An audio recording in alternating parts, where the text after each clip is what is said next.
It's way too.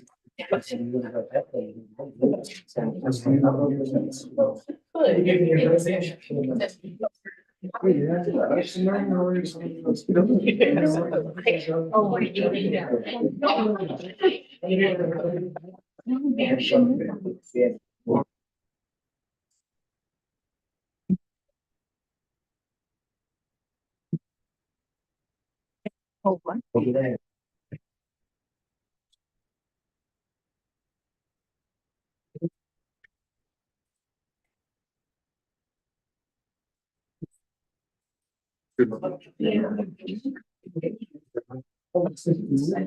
you at your daughter's? You were.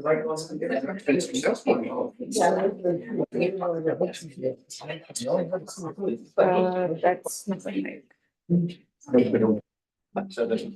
Yeah,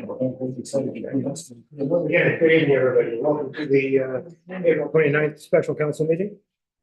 The topic tonight is budget. So I'll call the meeting to order at 5:31 p.m. and ask if there are any amendments to the agenda. A few more ones, I have one. So a motion that the agenda for the special council meeting of April 29th, 2024 be approved as presented. Moved by Councillor Boone, seconded by Councillor Timpson. All in favor? Declarations of pecuniary interest. A few more ones, I haven't. Thank you. And we have one presentation tonight, and that is the budget will be presented by the treasurer.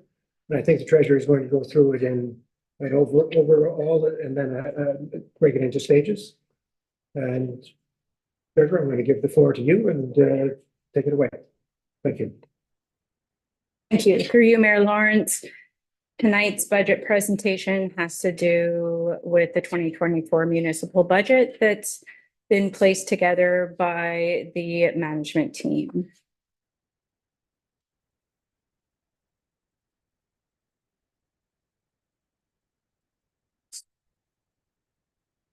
Can everybody in the audience hear the treasurer? It's very hard. Really hard. Can you move the mic just a little bit closer? Are you hearing me all right? You were even hard. Well, that's you then. That's not me. Okay, is this better? Is that better? You hear? That's better. Okay. A little bit closer to the mic. Thanks.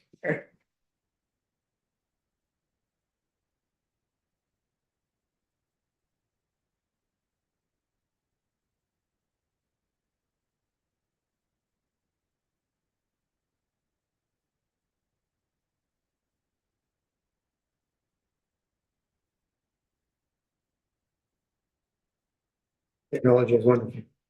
And then when it's not, it's not. Sure, you'll get this in a moment. Just while we're waiting, maybe I'll say this again when the treasurer breaks. There will be a chance for after the treasurer's finished the first phase, we'll come to the council table and have a discussion. Then we'll go to the audience, and I'll invite anybody in the audience who wishes to speak to stand up, come to the microphone, state their name, and the procedural bylaw allows for 2 minutes. I'm not going to start a stopwatch, but I would just ask you monitor yourself and don't be repetitive. At the council table, quite often, if I agree with Councillor Van Breda after he's spoken for 10 minutes, I'll just say I agree with Councillor Van Breda. Just kidding, Councillor Van Breda. But try not to be repetitive and be on topic, which is the budget. And I don't want to be a policeman here, but if you're going off topic, I'll ask you to pull you back. But looking forward to your comments.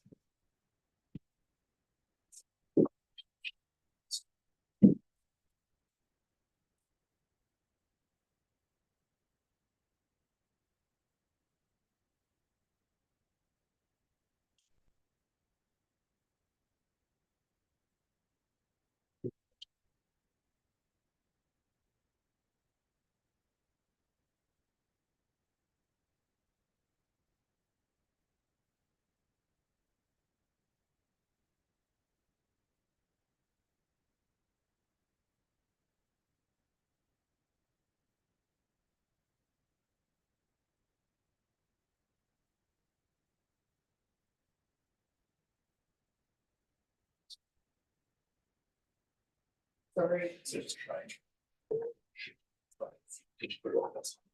Yeah.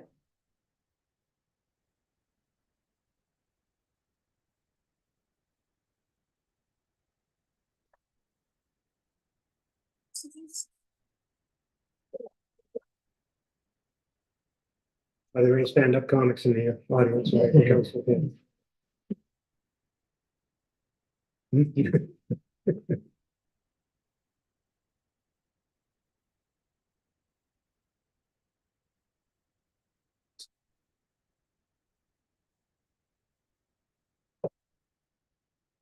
want a 5-minute break? We tested earlier and it's working great. So I'll just take a 5-minute break, get the conversation going again, and I'll call it to order in 5 minutes. Take the pressure off staff so that.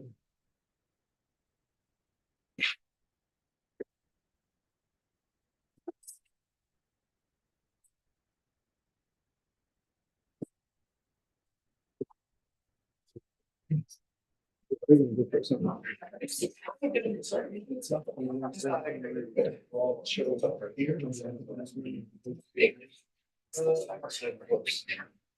don't know how they compare, they provide.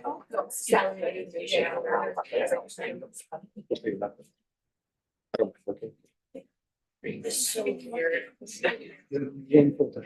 I can't find the outside. For a second. The same size, like population, it doesn't exist. I know, I can't find it, so we might get comparative to that. Well, I think that's why they threw them all.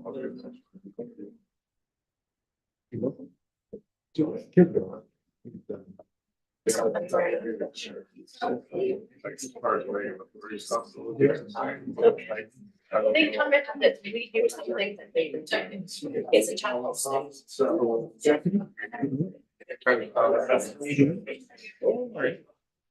You're not traveling with me. The team rep next Monday. Other than we leave and then we're gone for a week and a half. So I'm probably gonna have to send regrets for next meeting. Yeah. They'll be in Woodville, so goes to the 15th and then. Is it 2 groups of 5? Yes. Yeah, there's 2 sides. Everybody get a chance to. No, the top 3 teams each advance. And then the first place team gets a bye to the semis. And then the other 2 teams play off. The bottom 2 are destroyed. They just, yeah, they're done. No, not for this part. So, I mean, if they want, it's just training, then provide. all right, ladies and gentlemen in the audience, thank you. Treasurer, the floor is yours. Thank you.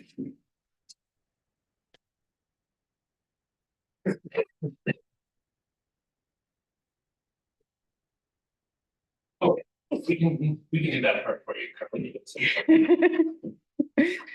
Okay, you can, next slide.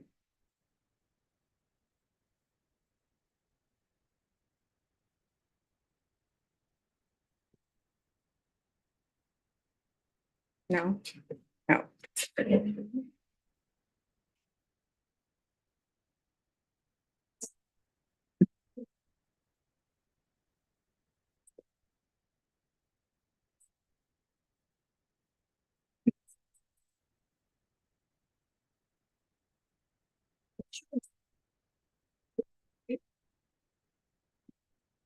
You know, at most council meetings, there's perhaps 1 member of the public panels, often it's 0.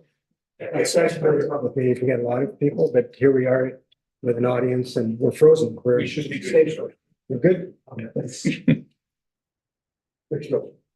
So tonight's roadmap for mayor, council, and the public will begin with the municipal overview. From there, we'll discuss everything in regards to recommendation number 1. From there, we'll ask for direction from council, in particular, just on recommendation number 1.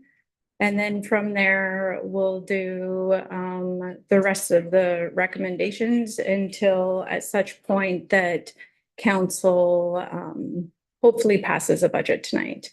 If by any chance there's no consensus. Once we hit recommendation number 4, then staff will be asking for a clear direction from mayor and council on how to move forward.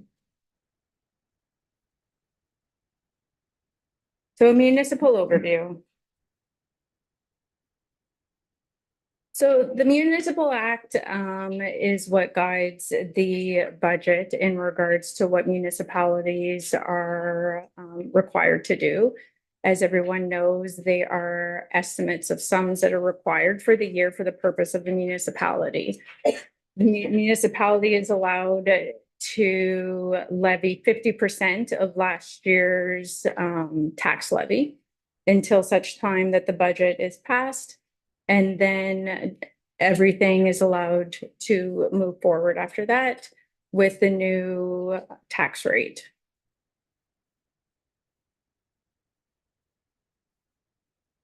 From here, just a quick update on what has kind of occurred within each department.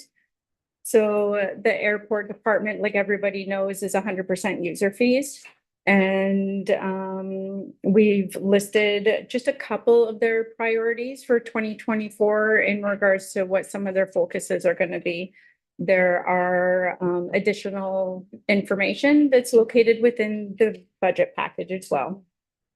In regards to the CAO and corporate services, they are combined under one umbrella right now, along with economic development and infrastructure and information and technology.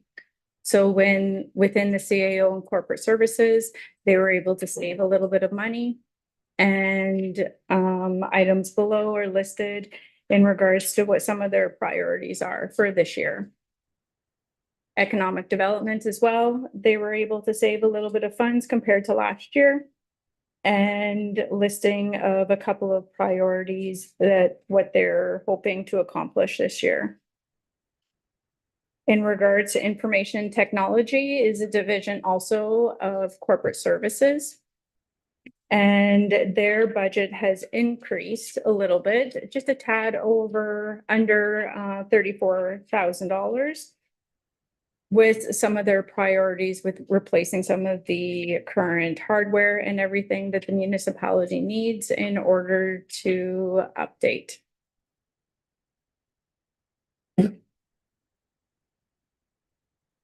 Heading into development services. So development services is broken down into 3 different sections.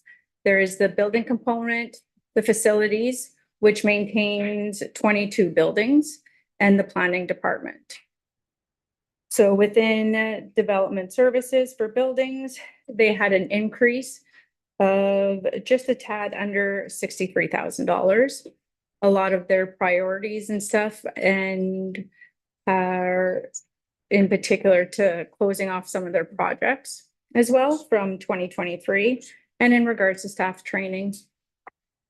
For facilities, their budget has increased, mostly due to the fact that they're trying to keep up with improvements that need to be completed within those 22 facilities that they currently manage. The planning department, which is under the division of development services, saw an increase of just a tad under $30,000 for their department. Their main priority pertains to training of the new staff.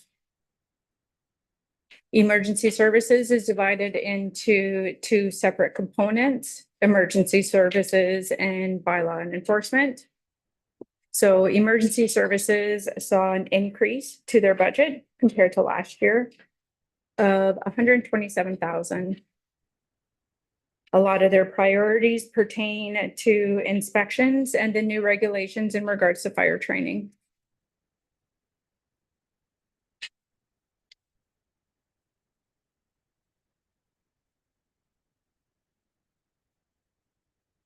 A second branch of emergency services pertain to the bylaw enforcement. They currently saw a decrease in their budget from last year, just a tad over $24,000. And some of their main priorities pertain to training and implementing and enhancing the new parking software that was purchased. Human resources, they saw an increase of 22,000. In regards to human resources, most of the difference pertains to loss of revenue. And that's just due to the fact that we don't have those funds and reserves to pay for certain employment costs. In regards to public works and infrastructure. So public works and infrastructure also includes water and sewer, waste management, and public works. Their overall budget between all those sections have increased $247,000 from 2023 to 2024. Their main priorities in particular have to do with staffing and trying to recruit staff for the mechanics. Next, we have recreation and culture.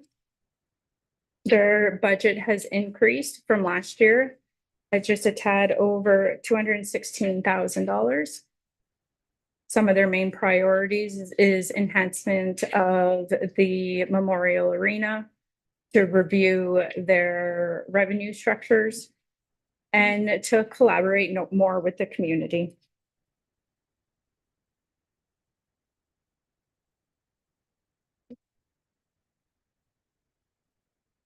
Treasury and external agencies. In regards to the Treasury Department, they have seen an increase of $156,000. That's mostly due to legislated items and items in particular for taxation. A lot of the priorities have to do with policies and implementation of these new regulations and stuff that has been brought down from the government. Then we have external agencies. So these are all external agencies that the municipality funds in regards to OPP costs, KDSB, Home for the Aged, etc. The library is also included within this cost. We're seeing just an increase in that of $246,000.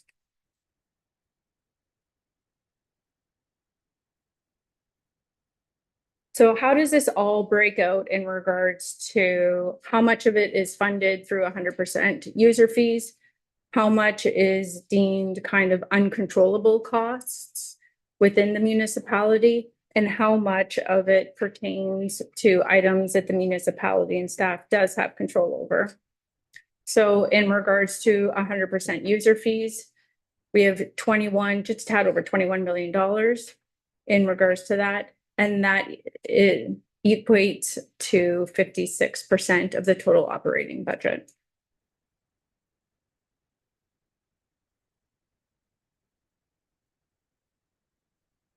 In regards to uncontrollable costs, so the difference between the revenue and expenditures that pertain to uncontrollable, we're looking at $11 million. And within those uncontrollable costs, it equals to 34% of the operating budget.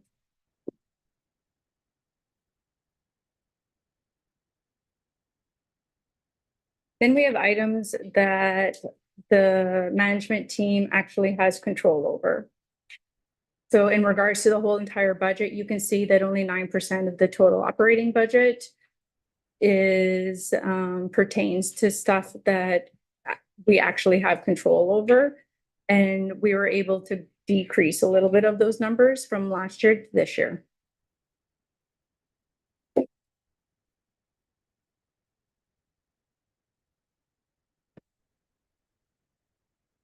Recent municipal challenges.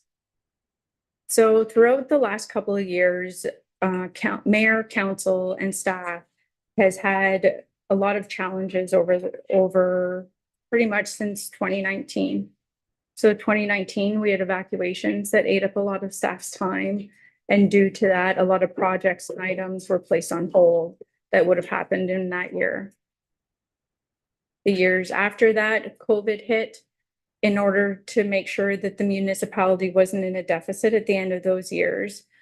Managers laid off staff, we closed facilities, we reopened to make sure that it was a safe environment for the staff and for the public coming into the buildings. We made sure that everybody was safe all around as best as we could during this time. During this time, staff placed projects on hold for two reasons. One, to make sure that the municipality was not in a deficit at the end of those years. And two, some of the projects had to be placed on hold because we couldn't get supplies and materials, we couldn't get contractors due to everything that went on. From there in 2022, flooding occurred. So again, that ate up a lot of staff's time. Some of the projects that occurred that were supposed to happen in that year were then placed on hold and also then to be brought forward. So over 2021 to 2023, there was a huge changeover in staff. With changeover of staff comes with additional training, comes with additional needs and everything else to make sure that those staff are trained properly in order to give this, create and have the same levels of service that council and the public expects of the municipality, but also to make sure that everybody worked in a safe manner. We had large capital projects that started to be developed, that were directed from council, that staff had to start with and keep moving. And then now we're into 2024, where now we've come out of our evacuation years. We've recouped from COVID, we've come out of flooding, and now what's occurring is all the projects that occurred during that time and all the maintenance that needed to be done during that time have now all caught up to us.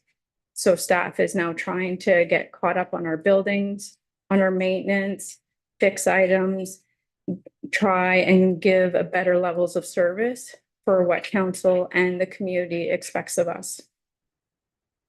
We also have during this time a lot of legislation that's being placed down from the government with all the new fire rules and all the training that has to occur with our firefighters. Everything to do with asset management and the rulings with all that, along with all the other departments in regards to what their needs are and are required from legislation. And that legislation also does not bring extra revenue to the municipality. The government keeps pushing down new rules and regulations, but yet will not fund anything else. So that has been a real struggle for staff to figure out, how do we meet these regulations, knowing that the government isn't going to help pay for those new regulations that the municipality has to do.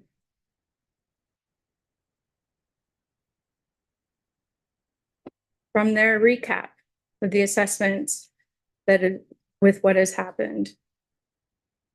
So, and council approved in 2018 a 1% tax levy increase, which brought us an extra 51,000. In 2019, council approved a 0.7% tax levy increase, which brought us in at just a tad over 42,000. In 2020, council approved a 0% tax levy increase. From there, assessments were frozen. So what we would have seen in growth has now slowly gone down every single year. So from that, in 2021, municipal staff worked very hard to make sure that what we were hoping to try and accomplish was possible, and to make sure that we were kind of doing the bare minimum, because it was also during COVID. So during that time, council approved a 0.3% tax levy increase. In 2022, again, making sure that everything was safe and council and managers could slowly start working on projects.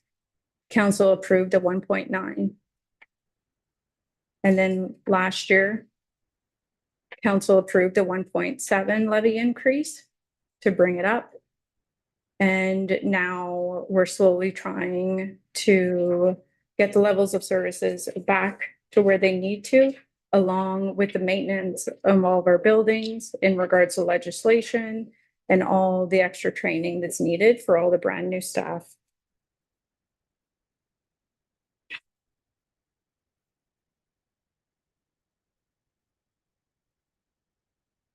So in regard to everything, this is what the total operating budget looks like.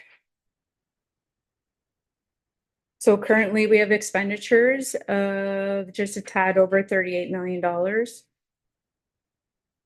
With the revenue that we're currently expecting to bring in, along with the current 2024 taxation, the municipality currently has a shortfall of just a tad over $800,000, which equals to a 6.7% tax levy increase.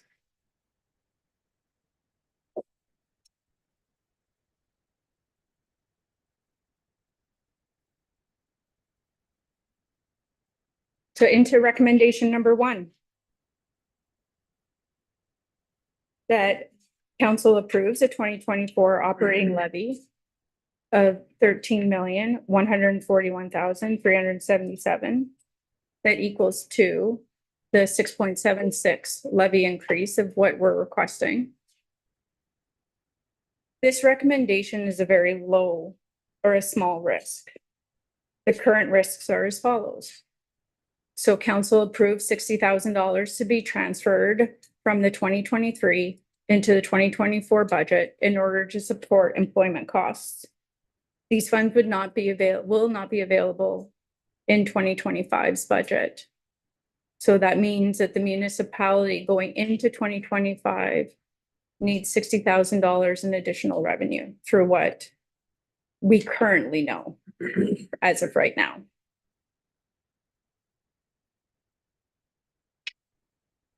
So what does that mean to an average residential taxpayer? Well, in 2024, this is based on the 2016 assessment. The average single family home in Sioux is assessed at $185,000. Now this is 2016's assessments. Each home obviously is assessed differently and has its own value. Obviously, the market value right now doesn't equal to what the assessment is right now with all properties. So if council were to approve what staff is recommending for the 6.76, if we use $100,000 as the assessment as an average to keep it simple, we're looking at $134 increase per $100,000 assessment of a home, or it would equal to $11.17 per month. So also, for example, if your home is assessed at $400,000, you're looking at $536 per year or $44 per month. That wraps up recommendation number 1. And now we're looking to council for direction. Mr. Treasurer, council comments. Councilor Van Breeden. Quick comments. Just so last week we were at the NOMA conference, so there was myself and Councilor Clinton we as well. I think just note that talking with almost every councilor from the north, every single community is facing this crisis right now. So it's not just Sioux. It was every community that I've spoken to is facing this issue as well. So even though I would say that Sioux will probably in a better position than other communities in the north, but every single one of us is facing this crisis right now. I have a question to start with, and then so on page 50 of the presentation, under contract services, It says that we are spending $120,000 on contracted services, other contracted services. Last year we spent approximately $393,000, which is an increase of $134,000 approximately. And it says under there that we are paying for an asset management planning, which is legislated. So what exactly does that mean? What is the scope and how much does that include? In regards to the asset management plan? Yes. So the asset management plan now needs to be done every year, which is part of the new regulations. As of right now, we're looking at approximately $50,000 in order to do the asset management plan. That is typical. What staff is hoping to do is in the future, get fully trained so that we can do that asset management plan internally, so that we don't have to contract it out. And also in regards to the planning, there's different parts of the planning that have to be added every year as well. So this year in regards to the plan as to why it's more than last year is this year it has to include the whole municipality, which includes all of our linear infrastructure, all of our buildings, all of our fleet, and everything else. The last asset management plan that we had, we were only legislated to do the linear assets only. So now the plan has to be larger and more detailed. It's all legislated by the government. The government is making it mandatory that municipalities have to do this. And if we don't, we will not be eligible for funding.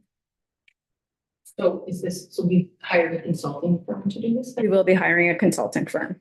And plus we also have hired, which we don't have filled right now. We also have the asset management specialist. Is that not correct? That's correct. So we have a consultant and an asset management specialist. Yes. Oh, right. Yes. The consultant is specifically for the asset management plan only. And the asset management specialist pertains to our overall asset management software and items that we have to do internally that they would manage. And presently that position is not filled. That is correct. So that position was created in 2023. Yes, not filled in 2023. It was filled in 2024. Or January. Yes. And in March, the person resigned. So we had it filled for 3 months. Is that not correct? Yes. Okay, I just want to, before I make my comments, I just want to make sure that that is the correct information. Okay, so with this proposal of the budget, I'm very disappointed and frustrated because this is the same proposal we had at the last meeting, which we turned down. So here it is again. So I'm turning it down again. Exact same comments as last time. Councillor Costa, I don't know that I don't think we brought it to a vote, Councillor Costa, so no, we did not turn it down. I think Turned down. we asked staff to come back, and don't be disappointed because this is what council asked for, to come back with, this is option one, and then a cascading 2, 3, 4 options. So I think that statement could be taken back. We did not turn it down, and the expression of disappointment, I think, is quite unfair because it's what we, this council, asked for. My understanding was, well, I'm going to turn it down. I will be turning it down again. I won't be voting for a 6.76% tax increase. I realized that we're $60,000 short in the staffing section that for the previous things that we have approved. And I would like to maybe throw out there that maybe we need to relook at that. We need to maybe remove the asset management specialist position. It's not been filled. We've never had our entire management team filled for a long period of time. We now have our infrastructure manager in place. And we're again short one manager. So maybe we need to operate with one less manager. It would allow us to fulfill the $60,000 obligation plus more. It would allow us to balance our budget. So, I mean, I think we need to look at that again. You know, it's a simple solution. We haven't filled the position. We don't have anyone in it. It's a new position that has never been effectively in place. No, so it wouldn't displace anyone because no one's in the position. So I think we need to look at that creatively and see if we can do that. And I'm not in favor of a 6.76% tax increase. Thank you. Council, any further comments?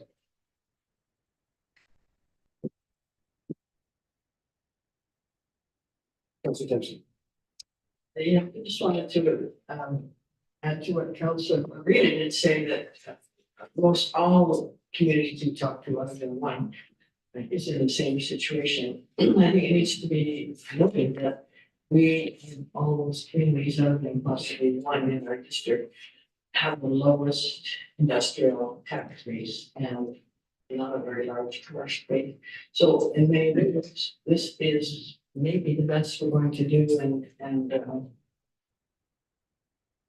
I do commend staff for bringing in a budget that is actually in many ways is better than the rest of the district because they have much more revenue from industry. Which we don't have. Thank you. Any further comments before I go to the public for questions, comments, I should say? All right, I will go. Is there anybody in the audience who wishes to speak? And I'll just reiterate again, the rules of engagement, so to speak, are 2 minutes on topic to the agenda. Try not to repeat something if it's already been said.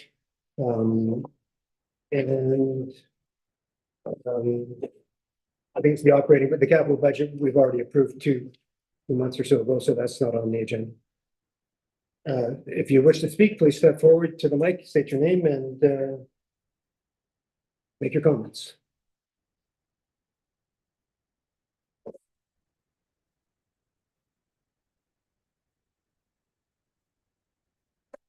In general. Could just Freddie, could you share the mic?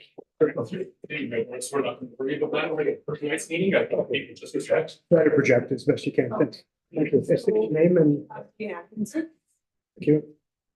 So just, it's unfortunate that we don't have the same document that you're looking at. We have something totally different, so that I've never seen the asset management position in the document that we have. So that's, that's quite unfortunate.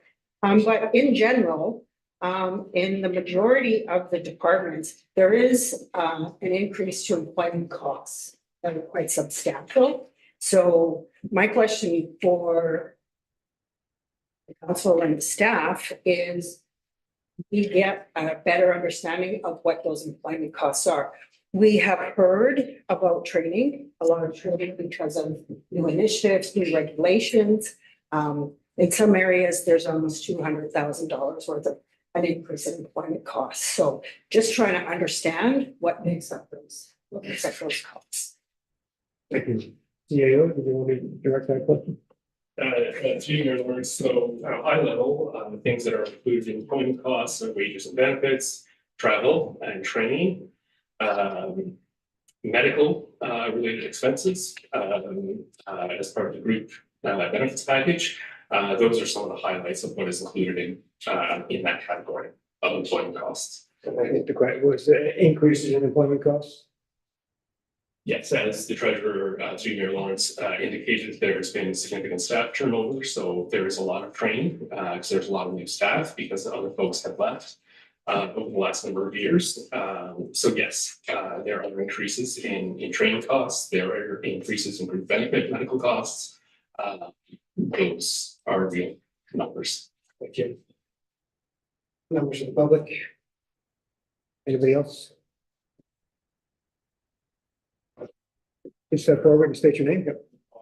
I want to ask you a question. Is there other items that come forward? Like other options? So we hear all the options before we comment? I think we're going to probably bring this back to after the comments on this one, bring it back to the council table, have a vote on this. And see where that goes. If that's defeated, then we'll go to the next option.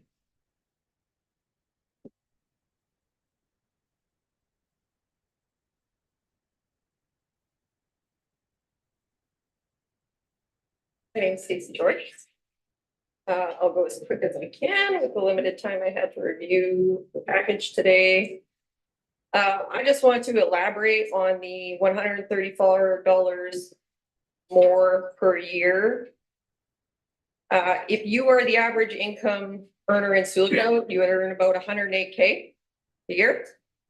Your 2% increase for this year would be $2,160. The increases on tax you're gonna see for the average house assessed at 185,000 is gonna be $247.97. That equates to 11.48% of that person's annual increase going towards their new taxes. Just to put that in perspective a little bit more for council and everybody here. Over 10% of your annual increase going to the tax increase, not just your taxes, the increase, if this is what goes through. I was gonna ask about those wages, but I'll pass that for the employment costs. I went through, like, there's employment costs up to 37% increase in some of the departments. Let's skip through that though. To the summaries near the end. So page 48. I compared it to the previous budget, every line prior to this page, nothing changed at all. In any of those pages, in the breakdowns of the departments, but when we get to these, things start to change. I found a discrepancy of the addition of the total revenue on the draft 2 budget of approximately $1.1 million. Not sure what was going on there. I do see a change in the 2023 amount of other revenue. It went down from 451,000 to 240,000. Not sure what's going on there. There's some other changes lower down on the page on page 48 under supplies, transfer to reserves and uncontrollable costs as well from the draft 2 to the draft 3 for the 2023 numbers that I would think shouldn't have changed. If we go to page 50, again, there are discrepancies between 2023 amounts on the draft 2 and the draft 3, and I'm not sure why. Closer to the bottom of page 50, where it says transfer to users, that wasn't even on the draft 2. So it creates a lot of discrepancy. There was differences of anywhere from $2,000, $3,100, $65,000, $10,000 decreases up and down from the last proposed budget. Page 52, again, same thing. There's differences in the 2023 amounts. If 2023 is over, I'm not sure why they're changing so much, honestly. Page 54 is where things start to get really interesting on this one, because on this budget that you were proposing, and this is the total operating budget, the summary, I added up line for line the changes and the difference from the numbers you have there and the total revenue is $388,948. So the actual add up of those numbers at the top in red, the change is $970,407. And I triple checked it in Excel that I didn't make any typos. When you get down to the total operating shortfall at the bottom, where it says 826,157, the actual total when you add up the numbers on that page is 1,204,243. The difference being, and it's not even the same difference as above, the difference being $378,086. So it doesn't even match the above, and there's nothing on the second half of the page that changed. So you'd think it should match the difference at the top, at least if something was just mistyped. If anybody wants what I put into Excel, more than happy to give it to you. I literally went through this and compared it to the draft 2 budget line for line. I still have concerns about increasing the taxes. I've aired them before. I know I'm probably approaching my 2 minutes. I don't want to stopwatch on me again, but I still hold the position that an increase at this time is going to see people looking to leave Sioux more than they already are, because they already are more than they ever have been before, trying to get out of the limits. You know, I'm a real estate agent. I have a number of people specifically having me look for properties outside of town limits to escape taxes at this point. Beyond that, you talked about attracting professionals. I said it in a previous meeting. I will say it again. These professionals that you're trying to attract and keep don't want to pay these taxes. my recommendation is that the town should look for ways to just keep with, like, basically keep up with what we got right now, stop creating new projects.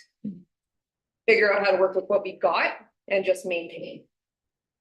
Instead of creating new things, and I keep seeing new things. I know it's not part of this meeting, but I see a new thing for the boat launches. That's another new thing, right? I know some projects take years to get to the actual fruition, so some can't be stopped where they are right now. But that is my 2 cents. Thank you. Everybody else who wishes to make a comment? Please step forward. Yep. Well. Hi, my name's Sean Goodry. I'm just curious, like, the department budget increases are obviously affected by wage increases. I'm just wondering who comes up with a percentage that allows very large wage increases. How does that percentage come? Yeah. Union contracts are negotiated by staff, and council will approve the union percentages. And the same with the management. We went through a process where we undertook a study, and it was council who approved the percentages. It's council.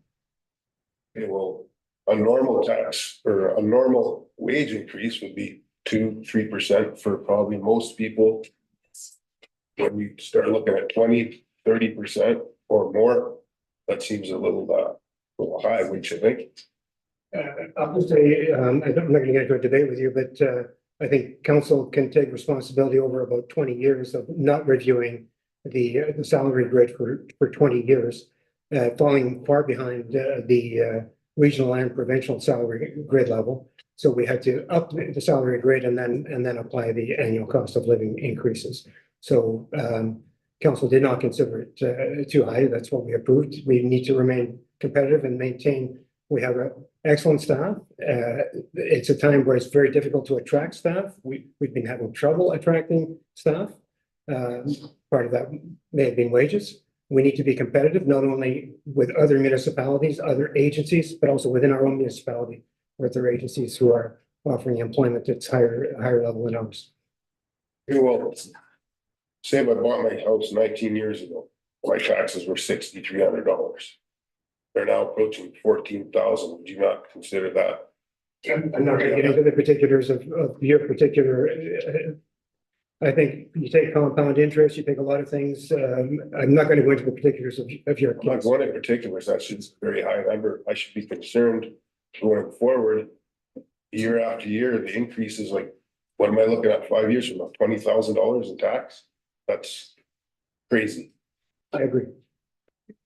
$3 a day. Excuse me, Ms. George, you don't have the table. Thank you. Anyway, everyone's concerned about the taxes getting out of control, and they're at a point where they are, as far as I'm concerned. Thank you. Anybody else who wishes to make a comment? Good. I wanted to add to my previous comment about the employment costs and for the response. I find that response to be rather general. I would like to know a little bit more on the specifics.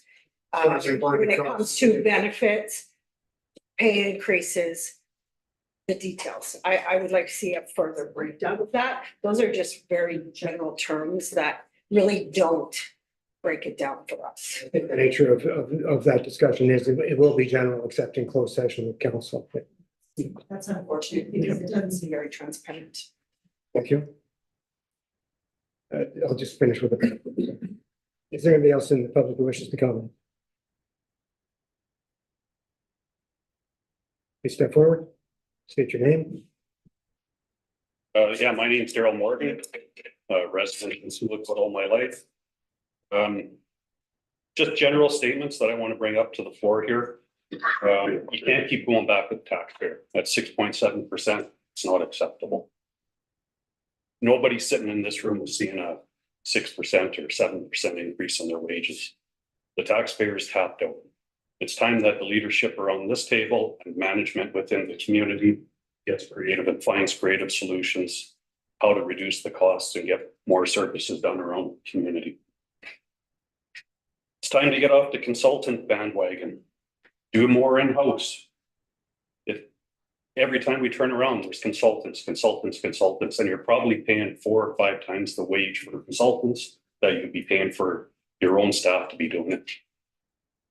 Private enterprise can't afford it. Why can the government keep doing it? Because you keep coming back to the well from us to get the money. You need to stop the bureaucracy growth within the municipality. We can't afford to keep seeing it grow and grow and grow, and I don't see the work getting done at the front line. And I think that's where the focus needs to be, is the guys out there doing the job on the street, not people sitting in an office pushing paper. And no disrespect to any of the management when I say that. That's a general rule of thumb. That's what I believe in business, and that's what I believe in government as well.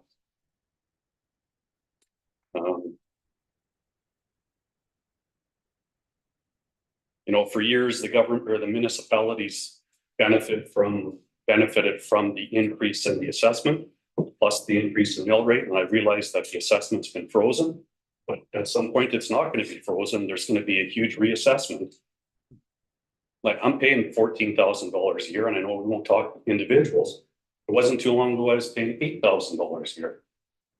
New home builds, people can't afford to pay the taxes on a new home build because it's assessed at the construction cost, even though the square footage is the same as the house across the street. And it just makes it unaffordable, where you got somebody with a new house that's paying upwards of $15,000 for an equivalent house in someplace else that might be 20 years old with an old assessment and paying half that rate.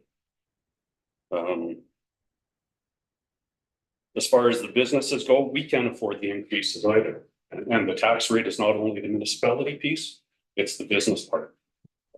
And we just can't, we can't keep doling out tax money for that expense and not seeing any benefit from it. And I think what you need to look at, and Stacy kind of talked about it a bit as well, but capital is mobile and people will speak with their feet. And as a business owner, I have to evaluate that every day. And I think the municipality needs to evaluate that every day. There's more favorable tax jurisdictions, and that's where the business is going to go. And not only is that going to drive business, but it's also going to drive home ownership. Anyway, thank you.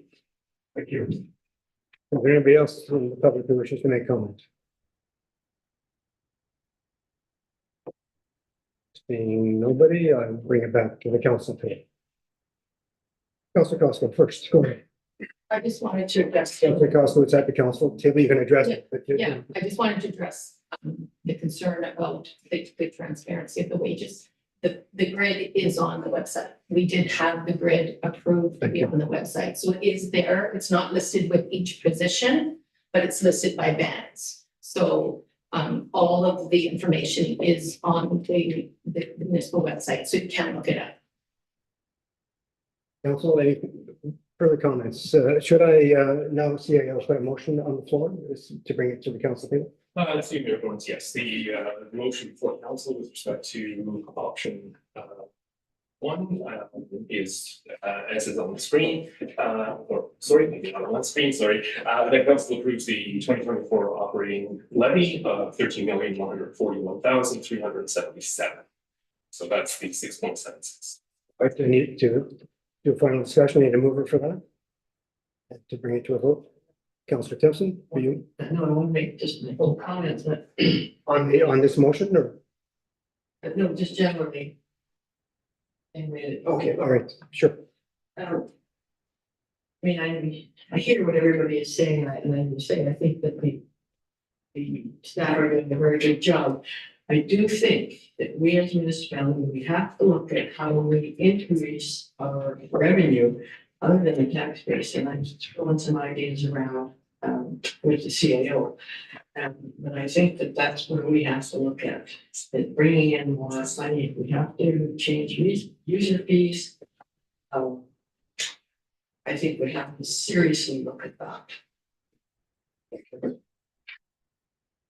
Any other general comments before, and we can still comment on the 6.76 once it's tabled, but Councilor Van Just like a quick comment, is there, like, I know that Silico doesn't have any real industry, and I know that's really frustrating. Is there, like, we have lots of good industry space in this town. Is there any way that we can do more work, kind of promote, you know, for example, the old Hudson Sawmill, getting that lot, you know, big, hey, you need a big lot for industry, come on down, you know?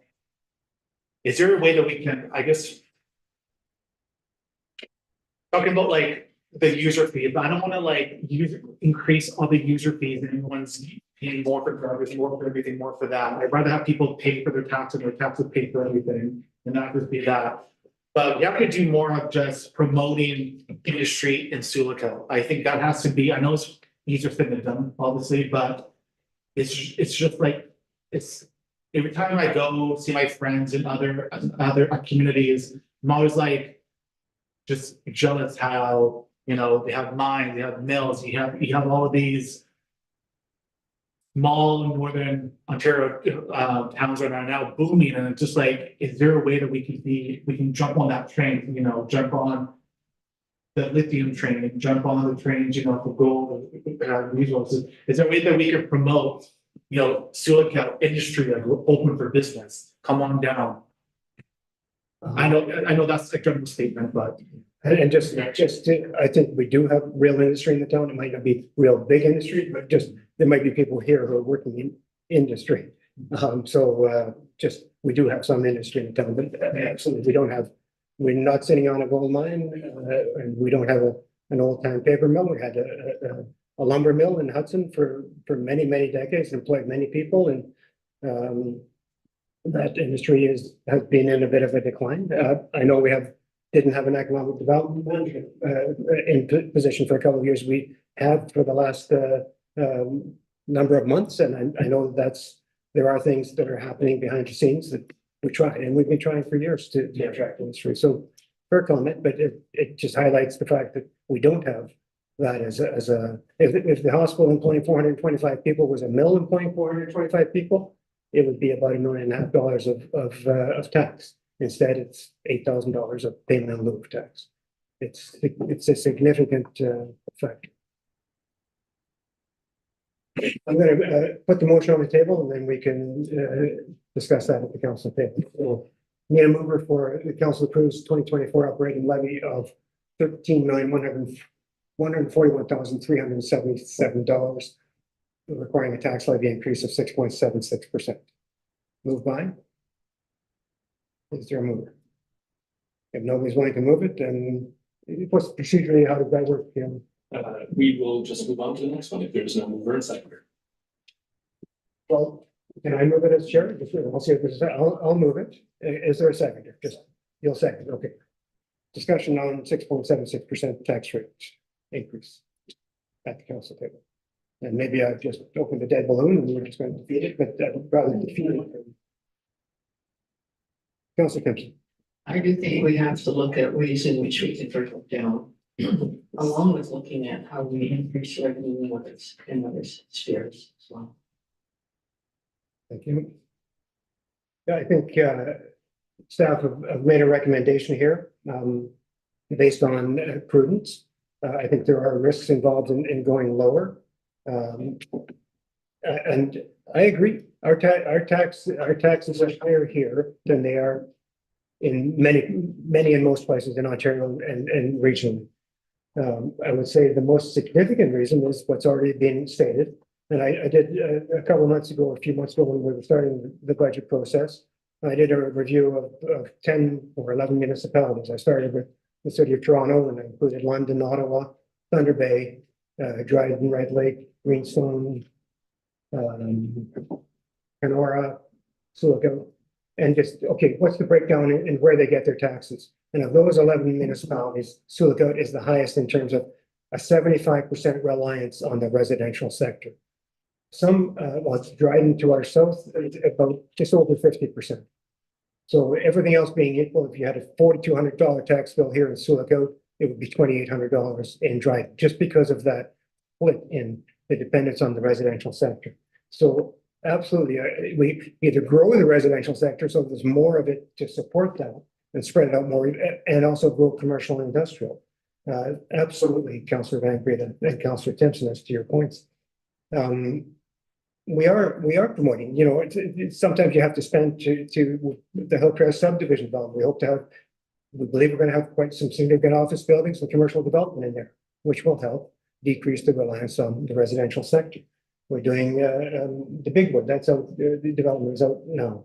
So again, trying to, do that. We are small growth. We've had growth in the retail, in the restaurant, and in the commercial sector, hoping for more.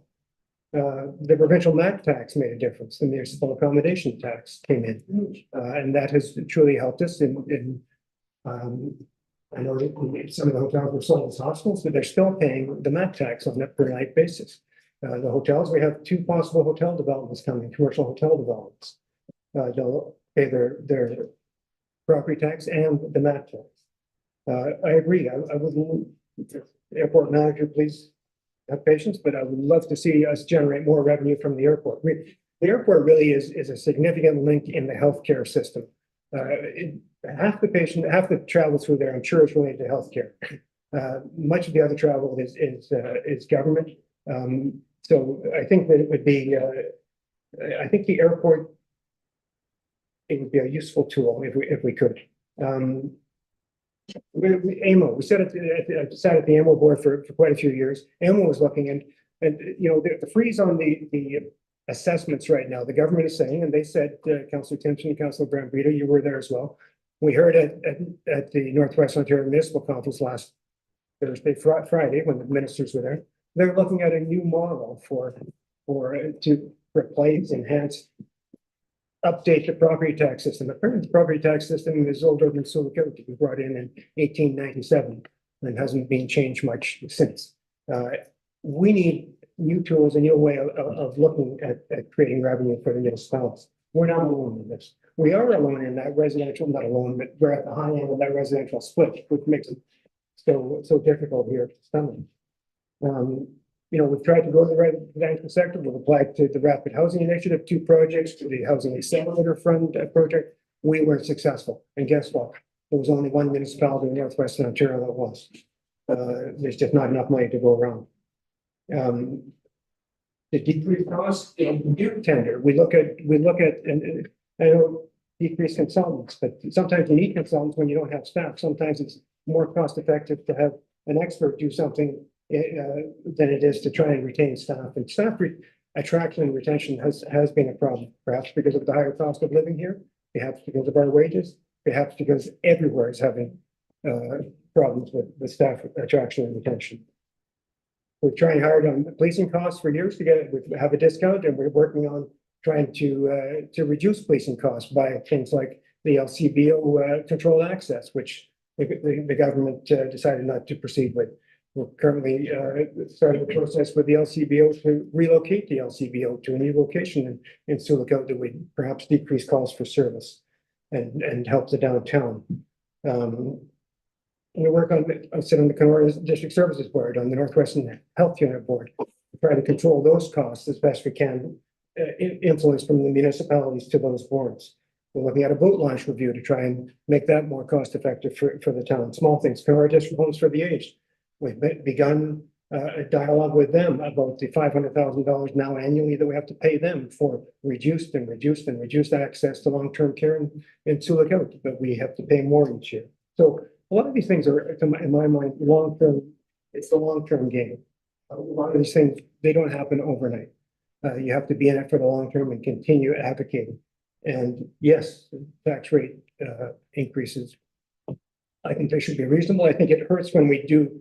I think we shoot ourselves in the foot when we go from 0.3 to 0.9 to 1.7. And then if you look at the history of tax rate increases, which I did for 25 years, low, high, low, high. You pay for it eventually. I'd almost like to see us just 3% every year, just do it. I'm not sure, but here we are. We're facing staff recommendation of 6.76%. Councilor Johnson. I think the other thing that we really have to be mindful that we're balancing is the number of projects we're doing in contracted services. Because contracted services is an area that we raised quite substantially in the budget I've asked several times for us to take a serious look at it. It didn't happen. But if I look at the 2023 actual budget, for example, at the cemetery, we budgeted $27,000 for contracted services. We only spent $7,000 at the end of September, $19,000 surplus. We budgeted $17,000 for the arena at the end of at the fitness center at the end of September. We had spent nothing. We budgeted for the garage shop, public works, $7,000. We spent $3,000. We budgeted contract services for the Hidden Lake landfill, $2,500. At the end of September, we spent nothing.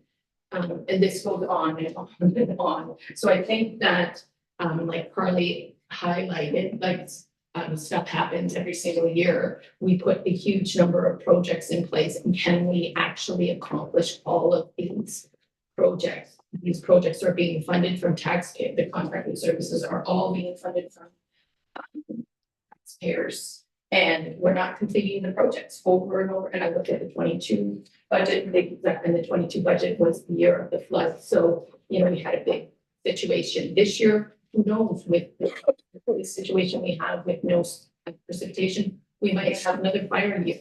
So we have to be very mindful of the amount of projects that we put into contracted services. Can we actually accomplish these? Are we raising taxes, put them into contract services, and then throw the surplus?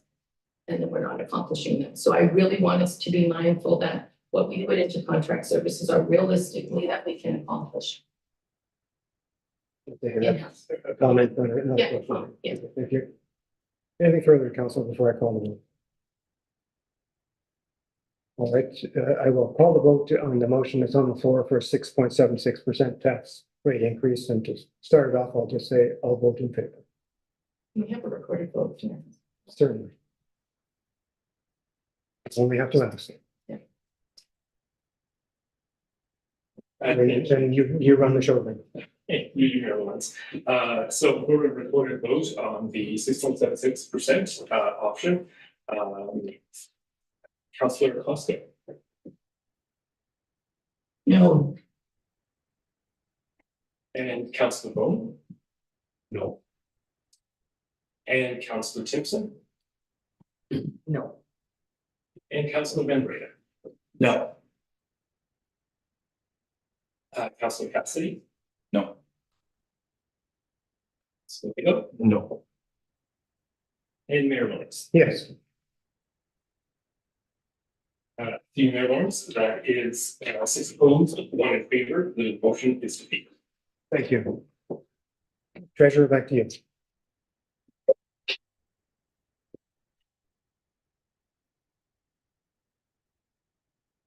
On to recommendation number 2. So recommendation number 2 is that council approves a transfer of $80,000 of the 2022 surplus to reduce the required $126,000 to a revised tax levy of $745,157. So this would equal a 6.11% tax levy increase. This to staff. Excuse me. Sorry. Can we have less noise? Thank you. It's distracting for the treasurer and for everyone. Thank you. This recommendation is deemed as a medium risk. With this, the 60,000 would stay in. 80,000 would be transferred into the 2024 budget from the 2022 surplus for a total of $140,000 that would need to be raised then in 2025. Direction to staff from council. Thank you, treasurer. So I'll ask for a mover for this motion that if the council approves the transfer of 80,000, or sorry, go ahead. Mayor Lawrence, the council, it's the operating levy at 13,001,377. And further, the council approves the transfer of $80,000 to the 2023 surplus to reduce the required tax levy, thereby decreasing the tax levy required for this year to 6.11%. A mover, please. Councilor Cassidy, seconded by Councilor Timpson. And discussion on this motion. Councilor Costa. I've asked the question before, but I'm gonna ask it again. In this budget that we have staffed our garage staff, the 3 employees at the garage at the full wages. Am I not correct? Yeah. Mayor Lawrence, I'll refer this question to the treasurer. Are you referring to the mechanics? Yes. Yes, the mechanics are budgeted at full cost for the full year within this operating budget. Right, and we have to do that because the collective agreement, we fund it, it says we have to fund it, so we're required to do that, just so people understand.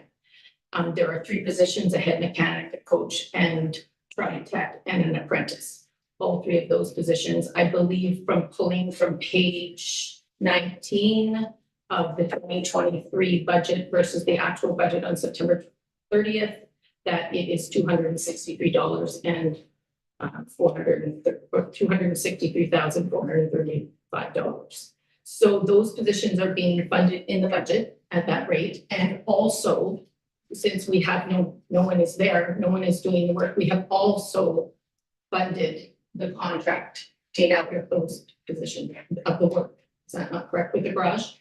So there are some additional costs in regards to the contract. The things that we wouldn't have been able to do internally anyways, even if we did have mechanics, those costs are still located within the budget. So, but are not the costs of like our mechanics before we're doing tire changes? That's correct. Inspections, oil changes, etc. Like all of the vehicles have to be safety on a regular basis. Is that not correct in industry? Yes, so that work now is being contracted out to a garage. That's correct. And that is in our budget, right? Yes. So it is not possible for us to spend both of those. So we either have the $263,000 in wages or the contracting out of the work to a local garage, one or the other, not both, right?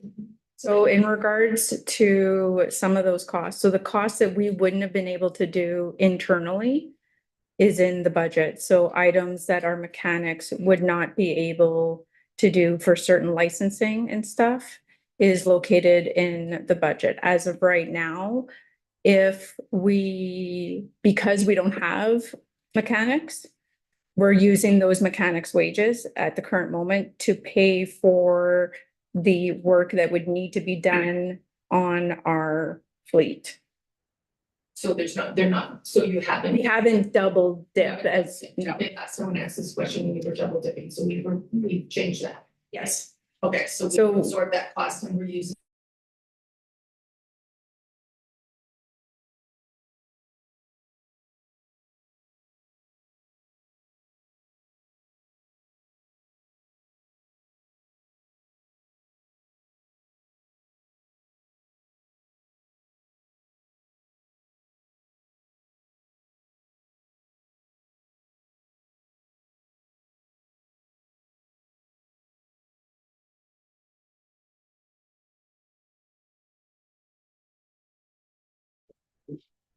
Saying it's such a small amount. Decrease. 80,000. I'm not sure I'm gonna be minus.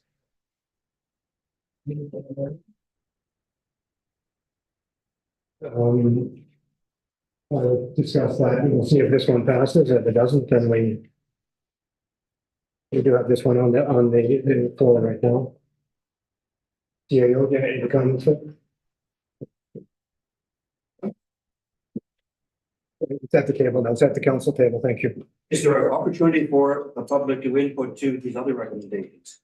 Well, we asked for public input. Sure, want to get through this. Sure. Okay, I just wanted to know if there was, that's all. Anything further on this, council? Did you want to comment specifically on, Councilor Cassidy, thanks. Yeah, I do hear what people are saying. I also have sat at the table since 2018 And I know how hard council over that time has pushed to keep taxes low, understanding what we came into. And you look at the record, we have kept taxes, the rate increase as low as we could going forward. What we're seeing now is costs are exploding everywhere. And wages are having to increase to compensate for those. For inflation is what it is. It's inflation is running rampant through Canada. It's no secret. Every dollar I spend, 13% of it goes to provincial or federal government. And off my paycheck, 30% of it is gone before it's even my account. But when it comes down to our municipal operations and what we need to do, it hits closer to home because it is. I look at the struggles we've seen of recruiting and retaining employees. And I feel there's a lot of catch-22s. Well, employees won't come here because we don't pay enough, but they won't come here because the cost of living is too high. We want to maintain what we have, but why isn't the town doing more?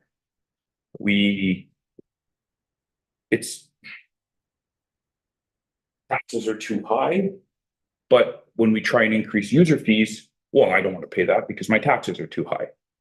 It's this proverbial catch-22 that we're living in right now.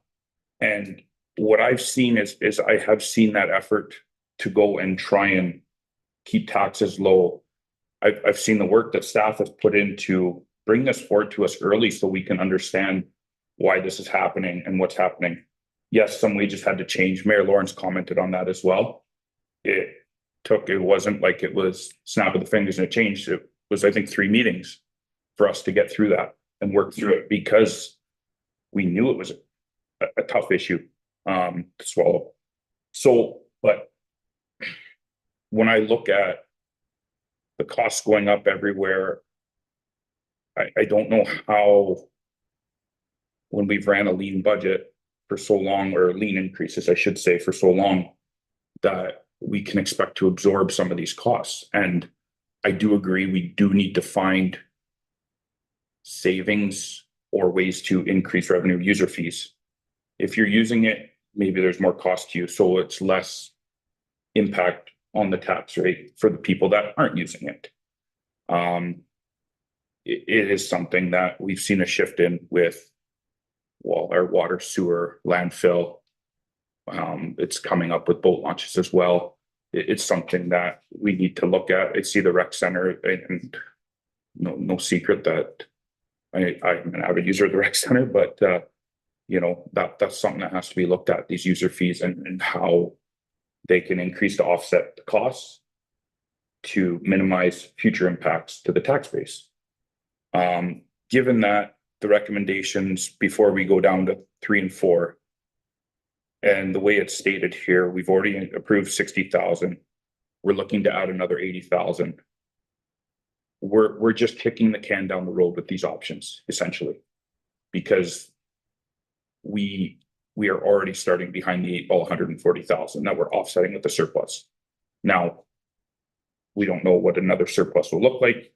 We don't know how that'll impact, but it's just knowing that we're seeing a very minimal growth because of the frozen impact rates, and most likely because of construction is slowed because of high building costs. But we're pretty much $140,000, even if we got that, just looking at some of the past increases in our assessments like that, we're basically starting from square one for next year. This is what we do. And that's on a good year. So this is probably where I would land. And I think staff understand the need for better revenue sources from user fees. They've been trying to beat that into our heads, I think, for a couple of years. But we're at the point where we need to look at that seriously. And I think the public needs to understand why we're looking at that too. Yeah. Thank you, Councilor Nagle. Yeah, since 2018, we've had, to 2023, we've had 5.6% increases in tax levy. Inflation's been almost 13%. So we did our best going through some very, very tough years. I agree with Councillor Cassidy that as we're moving down, I don't like any of these recommendations. I would prefer what we've done in the past 5 budgets is where the mayor just starts counting down 6.7%. Do we get 4 votes? No. 6%. Do we get 4 votes? No. Let's just get a number and then staff knows what the number is. Instead of going through this, are we going to take surplus and use it? I don't really want to use surplus. I don't think I don't want to vote for any of these recommendations. I would prefer for the mayor to do what he normally does, and we do the countdown. And when we get to 4 votes, that's what the percentage is going to be. And then if staff wants to work with us to figure out where we find some savings or some more revenue, we're here to do that. So, but that's just my recommendation. Thanks, Councillor Nagle. And really, I think complying with council's direction to staff for council's decision to have them come back. So, Councillor Costco. The original concept to use the surplus would be just buying us time till 2025 budget. It wouldn't be going into the 2025 budget with a deficit. It would be finding savings prior to that, giving us more time.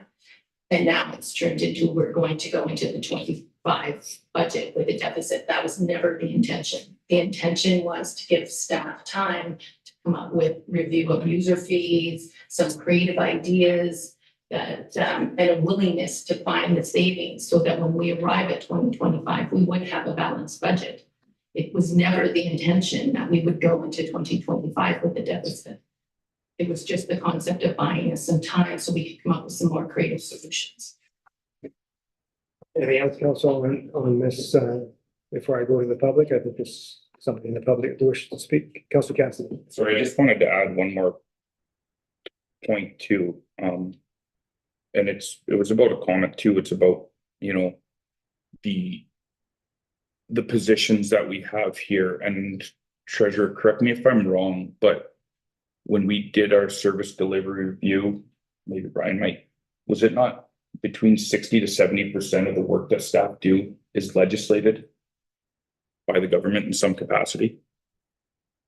Yes. So that specific percentage I don't recall offhand, but I can tell you that because of provincial reporting requirements, the municipality throughout our various departments files over 400 reports annually with the province.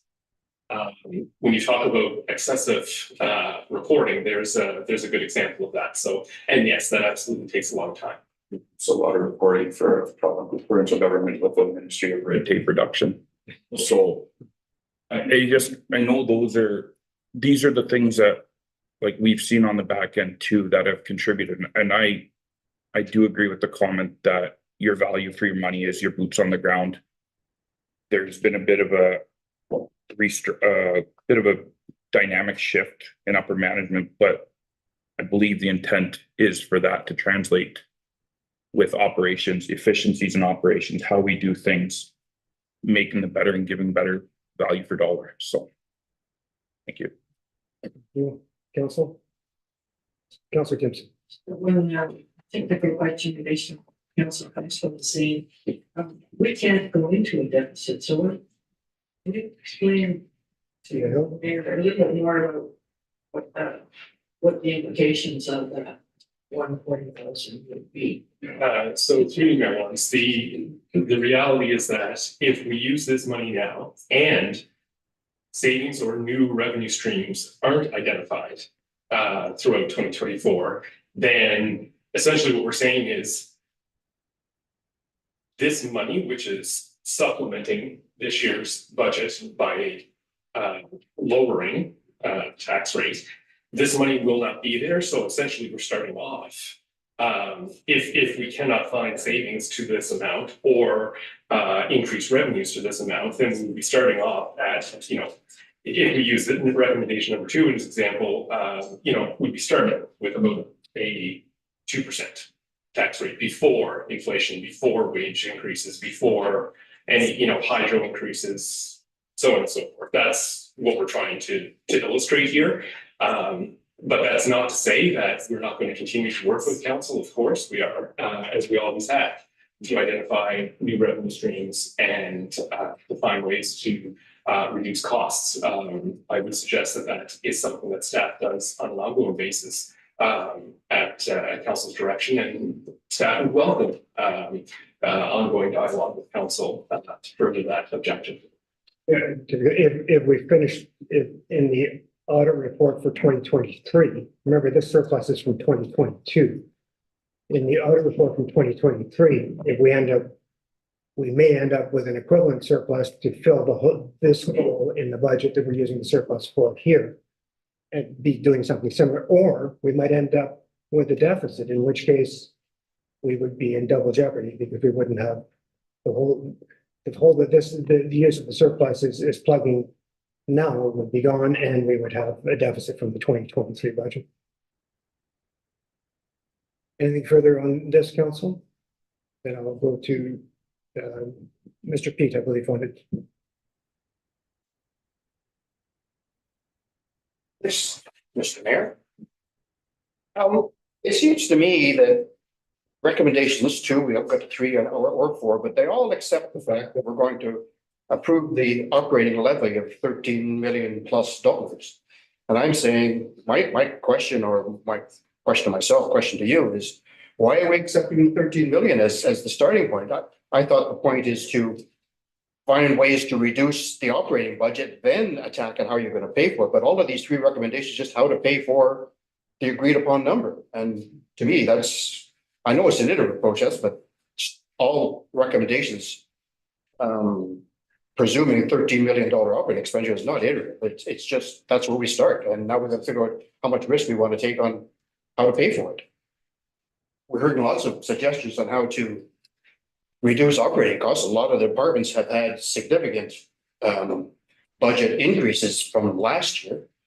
I question why, so reduce the amount and then fund it, not figure out how to reduce the amount that hasn't been agreed on yet. That's my comment or question. Thank you. Thank you. CIO, I think we've had a couple of budget meetings and gone through a bit of that process already, haven't we? Yes, absolutely. At each budget meeting, staff takes council's direction and makes revisions to the budget based on that direction. Most recently at the March 6th meeting, as you alluded to earlier, Mayor Lawrence, this is specifically what council asked staff to bring back. The recommendation at 6.76 plus using various amounts of the surplus. Council, anything further on this? Sorry. Please. We'll open it again. Please step forward. Anybody against it, George? You know, it's for the record. Oh, okay. Stacey. So just a couple things. You guys are talking about looking for cuts. No, I know I mentioned already, I know there are certain plans put in motion you can't stop. But there are things in this budget that if this one is given more detail than the last one. I appreciate that. I will say that. Thank you.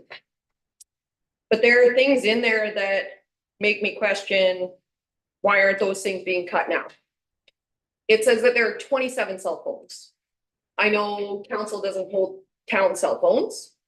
I would think the majority of people that should hold taxpayer held cell phones are sitting in this room. Why are there so many?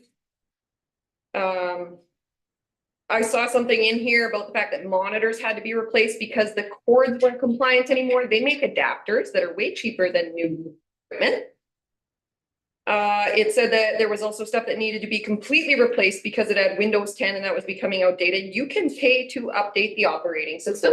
Again, cheaper than updating the equipment. In talking about where money is going, I know the launch thing is at a meeting next week, but I watched the nat tax be voted away to things that wouldn't be for the nat tax usually when the launch stuff that's gonna happen at the meeting next week is now not going to be paid for by the nat tax, and that's what's that would be for. Why can't the nat tax go into a reserve?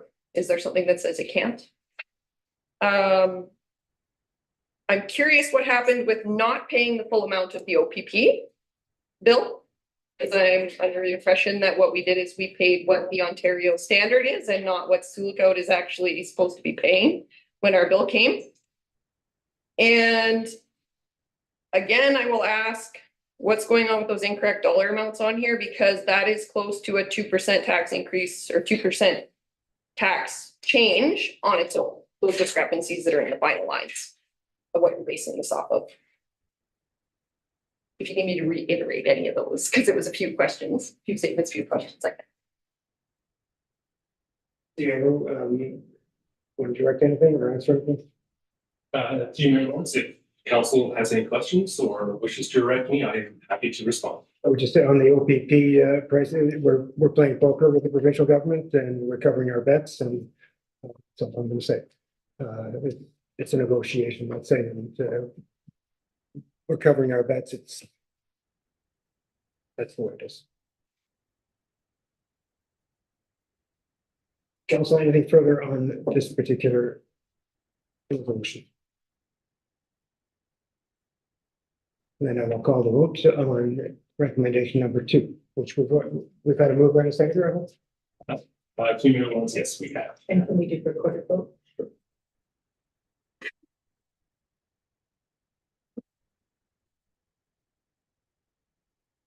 So through Mayor Lawrence, this is the question on the 6.11% tax levy increase. Councilor Costco? No. Thank you. Councilor Bone? No. Thank you. Councilor Timpson? No. Thank you. No. Councilor Van Breda? No. Thank you. Councilor Cassidy? Yes. Thank you.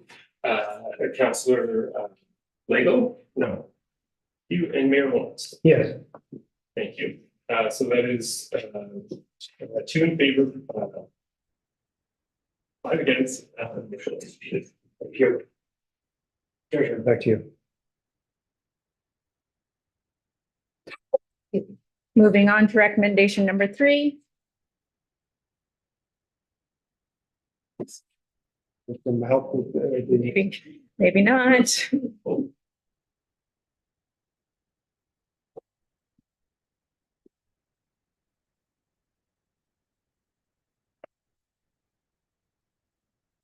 Oh, there we go.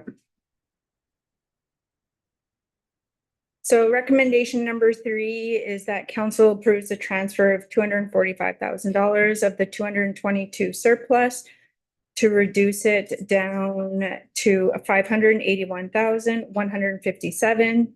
This would mean a decrease, and the new tax levy would be a 4.76. This recommendation is a high risk and is not recommended as well. So the risks are as follows: the 60,000 plus the 245,000 would then equal the 305, which would then need to be raised in order to start the 2025 budget. Direction to staff. I guess some of council have said the other option is that 305,000 would be decreased in the 2025 budget. So or alternate revenues. So, Until such time, we don't know. so is there a mover for this recommendation number 3, please? Councilor Van Breda, seconder. Is there a seconder for motion? Recommendation number 3, Councilor Timpson. Discussion, Council. Councilor Van Breda. So it seems like we're just being presented now with recommendations 3 and 4 to be voted on, right? So it seems like we're kind of in between a rock and a hard place here. So I said before that my red line was 4%, but it seems now with everything being said and done, that we're in between a rock and a hard place between recommendations 3 and 4. I'm not in favor of recommendation 4. because I don't want to gamble and bet against us at the same time. And I will say this, trying to say this with the most due respect. We have a provincial government that it seems like every day they are saying something and reversing it, downgrading us, and then they're doing something, and then it seems like there's a lot of. We don't know what the province is doing, and that makes me really nervous. However, with that being said, I'm going to put on my rose-colored glasses on and say, I do believe that inflation will go down. Inflation has, I think the last report it was what, 2.9 or 3%. So we see inflation trending in the right direction. I do believe that the interest rates will start to go down this summer. You know what, maybe again, I'm too much of an optimist, but I do believe that the worst is behind us for now, until there's another pandemic, something happens. But I think sitting here, right now, thinking of what we know in the past, what we know as currently this day and this time, I do believe that the worst of inflation is behind us. The worst of the unknowingness is behind us. I do think that things are starting to trend in the right direction, and I hope and I pray that they will continue to be in the right direction. But if we're being presented with recommendation 3 and number 4, that is an extreme risk. We'll get to it, but to say that for 417,000 will be needed in 2025 for the regulation number 4, that makes me nervous. That makes me a little bit too nervous. And again, I like to remain as optimist. I think 4.76, that is a pill that I think we can swallow, that we might have to force it down our throats. That's a pill that I think we can swallow, and that will make us a 4.76. I say this too, will make us in comparison to other Kenora district communities, we would be in the better off ones in comparison to other communities. So I will say for recommendation number 3, I will vote in favor, but I'm not voting in favor with happy-go-luckiness. Thank you. Councillor Timpson. Well, I would like to suggest that we made a halfway point between 245 and 80,000. Possibly a friendly amendment and keep our risk a little bit lower than the high risk. And somebody I agree with Councilor Van Vita, if we're not going to the realist risk, it would just be, we would just be risking money. Money too much. So I would like to suggest that maybe that 245 be 160. Sorry, the 245. 245,000 be reduced to perhaps 160,000, 150,000.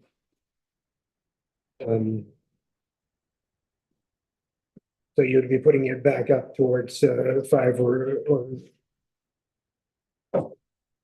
We would be transferring less to the less of the surplus, so that would be above 4.76%. yeah, you're going back up with 7%. Councillor Costa. The other option is to vote no for 3 and 4 and to do exactly what Councillor Lego said and Mr. Keith said and reduce the total amount of taxes. We aren't obligated to use that number. So we can just vote no to those and then go to a rate that we're comfortable with. The only thing I would say is I think this is what council, the direction that we asked the last time. So Councillor Van Vliet. We can change. Yeah, well, like I would say too, it's just, I don't want to keep doing this during the summer. I would like to this be the final day of talking about the budget, just because I know that the ground is thawing. As soon as the ground is thawing, I want shovels in the building. Hillcrest Hub, Big Wood, Front Street. I would like shovels in the ground, and I don't want to keep doing this May, June, July. Councillor, any further comments?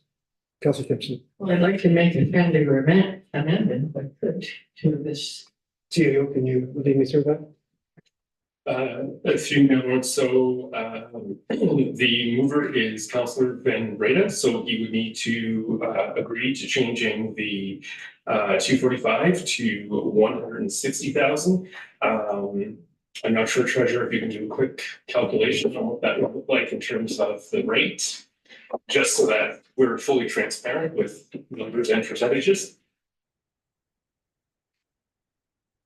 Councilor, can I just ask Councilor Ambrose a general question? So this would up the tax rate increase into, I'm guessing, 5 something? Is that, are you going to accept that? Yes, yeah. You would.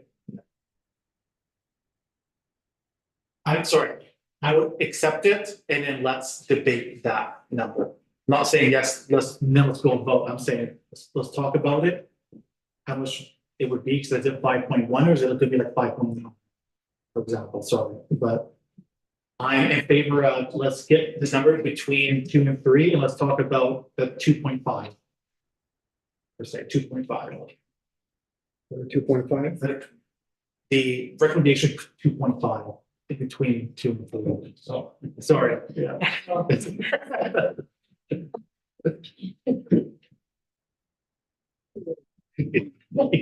Actually, 15, yeah.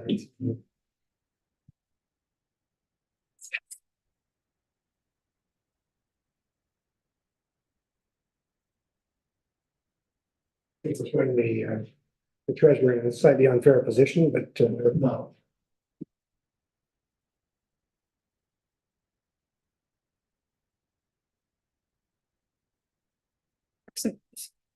Sorry, through you, Mayor Lawrence, approximately 5.45%. so the friendly amendment to what would then become recommendation, as you say, Councilor Van Breda, 2.5, thank you, would be changing to 4.76 in 3 to 5.4. 5.45%, Approximately. and changing the $245,000 would be transferred to $160,000 would be transferred. Correct? Councilor Van Breda, do you accept that friendly amendment? Yes. So that is then the CEO, that's what is on the floor now. Comments, council? Councilor Van Breda. So how much would you say of a risk this is? Do you think this is more of the higher end risk or more of like the medium? I know, so to put you on the spot. Would you say that this is more of a higher risk or more of like a medium risk? If you were to judge sort of risk levelness of this 5.45%.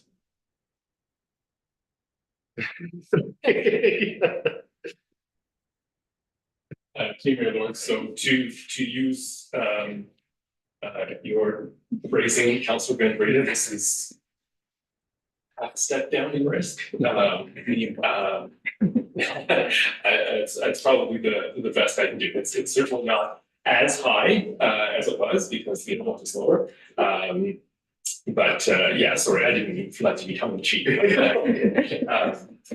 Yeah, it's lower, maybe a little more medium, but not quite up.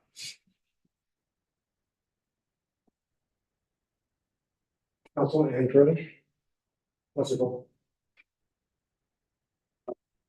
I'm not in favor of recommendation 3 at 5.45 or 4.76.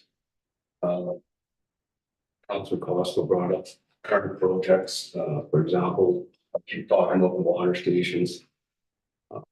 $50,000. Either Bay Lost Lake got put on hold. We keep pushing things back. Maybe we have to look at just terminating that and saving the money. The asset management position, you know, just perhaps remove it and pay staff.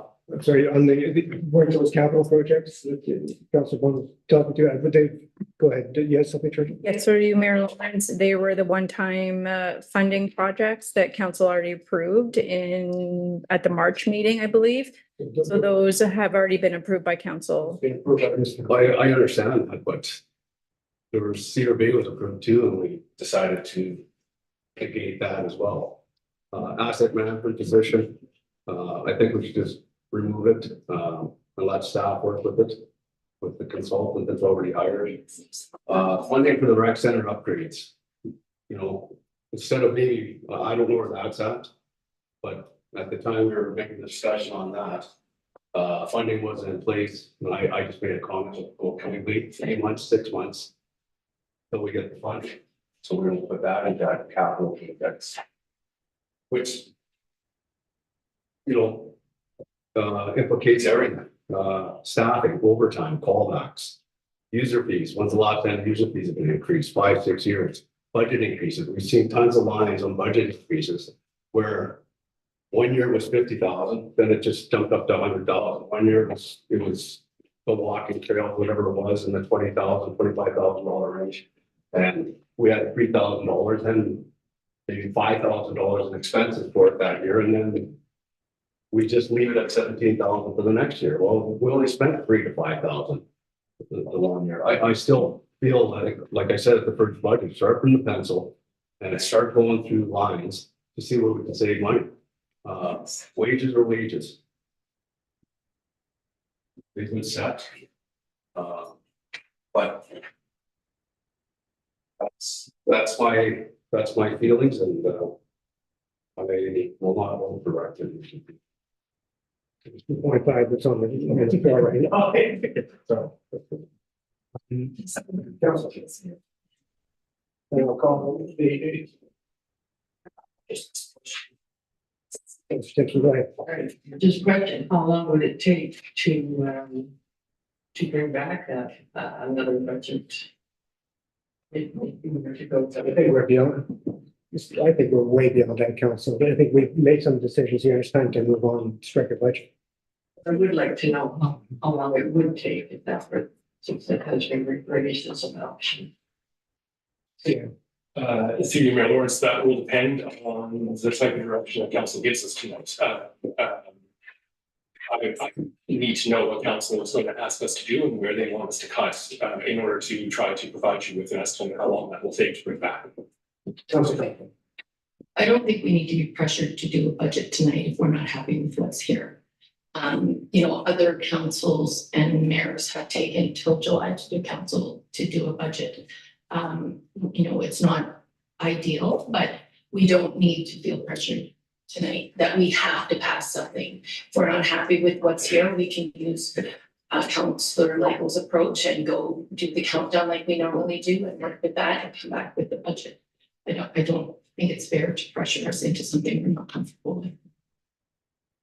Before I call the vote and ask for final council comments, I saw a hand raised in the audience. So please step forward and actually, yeah.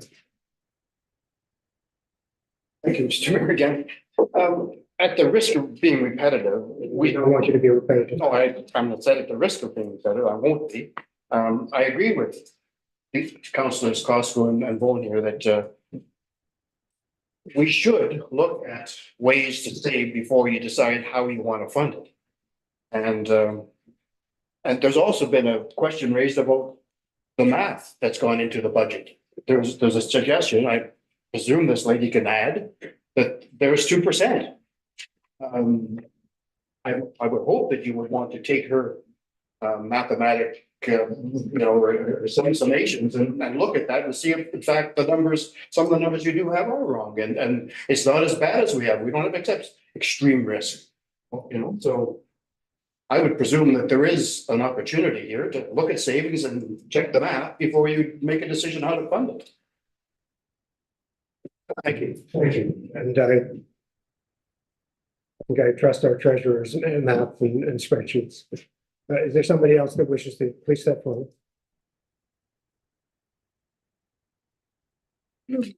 Some years ago, I had a meeting here about taxes, and I talked about the MAT tax. And in 2018, the MAT tax rate, I'm sorry, that's another, MPAC. And MPAC, we assessed our taxes in 18, 3.45, our assessed value. So the town automatically got taxes. In 18, the MPAC reassessed our property And it went up 3.12%. Then the third year in 20, it went up 3.04. And Matt Impact said, you don't have to raise the taxes because I'm going to raise the assessed value, so you don't have to. And in that 3-year period, the taxes went up 10% over the 3 years. In 21, Matt didn't raise the taxes. But in 20 and 21, this community saw devastation in revenue. 14 resorts in our area lost between 85 and 100% business. All you have to do is notice the planes that didn't fly, the tourists that didn't come with the Canadian and international curtailment of travel. So MPAC hasn't raised anything in 21. They didn't do it in 22 and they didn't do it in 23. But what are they going to do in 24? So you raise the taxes, I don't care. Pick a number, 6, 5, 4, 3, 2, 1. But whatever happens with them, our taxes are going up anyway, irregardless of whether you people do anything here tonight. And we can't take it. We can't take it anymore. Do you know how many people are driving over here to work, taking those paychecks somewhere else to spend? They're not here. And you think the tourist is a captive audience? It's not. They're traveling. They've got wheels. They don't have to come to Sioux Lookout. So the more you keep doing this, what about the restaurants for these years, those 2 years that had to go to takeout only to survive? And I didn't see anywhere where we didn't pay our taxes when we had no revenue in 20 and 21. So I'm sorry. I don't think we can take any more of this kind of play.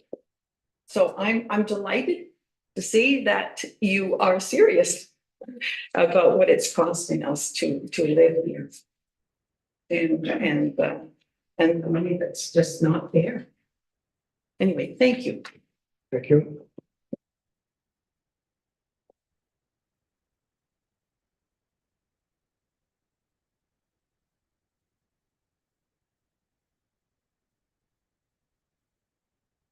Good evening. I'm Alana PCL Carroll.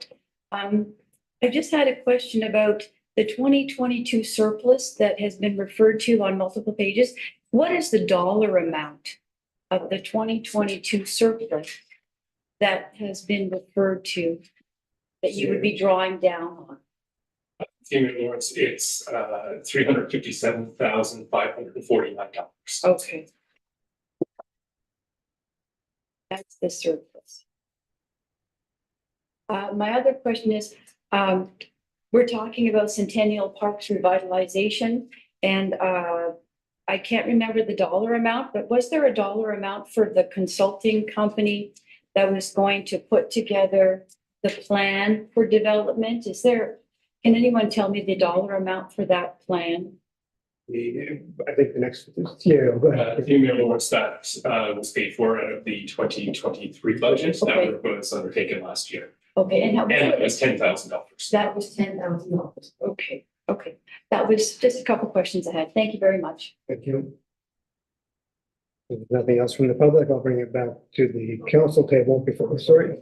Worship. Please step forward. Order here. Lou Morgan is my name. Looking around the table here, all of you fellows are doing your Robin Peter to pay Paul. You're determined to buy a farm, but you don't want to take and cut anything accessories off the farm. We're talking about the same dollar value, just different ways to pay it. We ended up with a deficit at the end of the next year, a higher deficit. You got to cut the main numbers as Mr. Simon Pete had mentioned. We're just spinning wheels. Okay.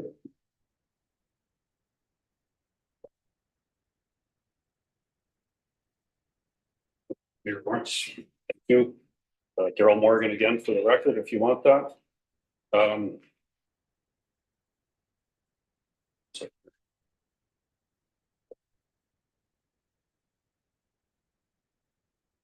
I think, You made a comment, Mayor Lawrence, about we need to do this tonight. And I think what Mrs. Costco and Mr. Bone have said is we need to get it right. And I think getting it right is much more important than just passing it for the sake of passing it. So take the time and do what's right. Review your numbers and make sure you got it right before it comes back to us as the taxpayer. I think you need to look at a reduction of some of the fixed costs from some of the non-discretionary agencies that come forward to the municipality with their hand up year over year. And that's KDSB, Homes for the Aged, Northwestern Health Unit. They just strike a levy and they throw it and we have to accept it. And in my opinion, that's not acceptable for the community. Why can't we push back on them? You can, their budget meetings are open to the public too. It's funny. Nobody attends. This is the only level of government that gets that. But we have a representative from the municipality that attends those meetings and should speak on our behalf and say, we can't afford it. We just can't afford it. So You're looking at your representative at KDSB. I'm telling you then, tell them we can't afford it. Push back on them. We're pushing back on you guys as the residents. So I think for them to just arbitrarily strike a number and say you have to accept it is unfair. And I don't believe that should be tolerated. And that's the way it was when I was on council in 1989. I know how it was, but we all just accept it. So continue to accept it for being the norm. I don't think that's acceptable in today's day. If I may, the board is made up of municipal representatives from all municipalities, and there is pushback too. There is a debate and budgets are not just accepted at the board level. Maybe a motion from the municipality that says we can't afford what that agency is levied. Maybe Dryden and Kenora can afford it. We can't. That's my 2 cents on that. I think we need to look at our employment levels within the municipality for like-sized communities. Are our numbers high? Are they low? Do we have the right people in place? Where are we compared to a Red Lake? Where are we compared to Cochrane or New Lister?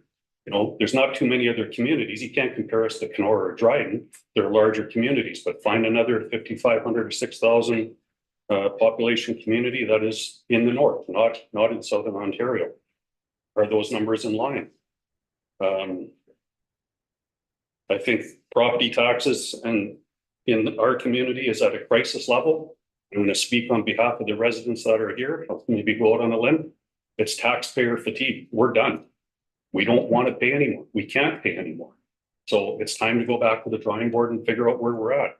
And that's not only for residential, that's for business as well.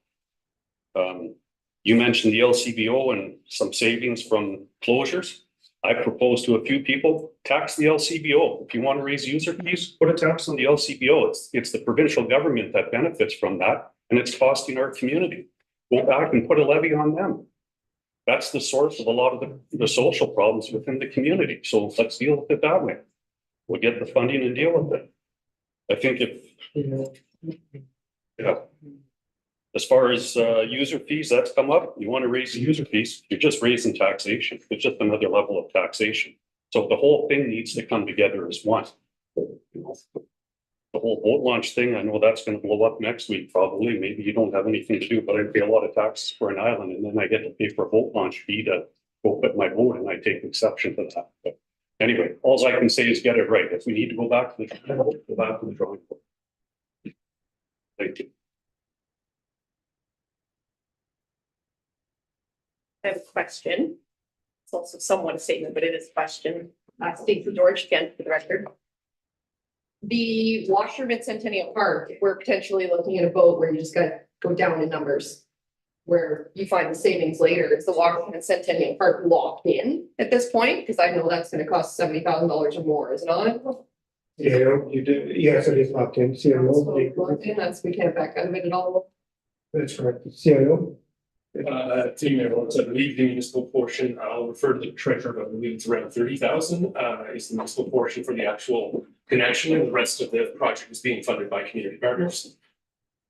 Through you, Mayor Lawrence, that is correct. But that doesn't answer yes or no for locked in. That's the. Yes, council has locked that in, yes. Okay. I appreciate that you trust her math. But I'm very good at what I do too, and I still make mistakes. We're all human. I triple checked it in Excel. And like, people want an answer for that. I want an answer for that. Why is there a discrepancy? Because that discrepancy is a chunk of the increase and it wasn't there in the second draft.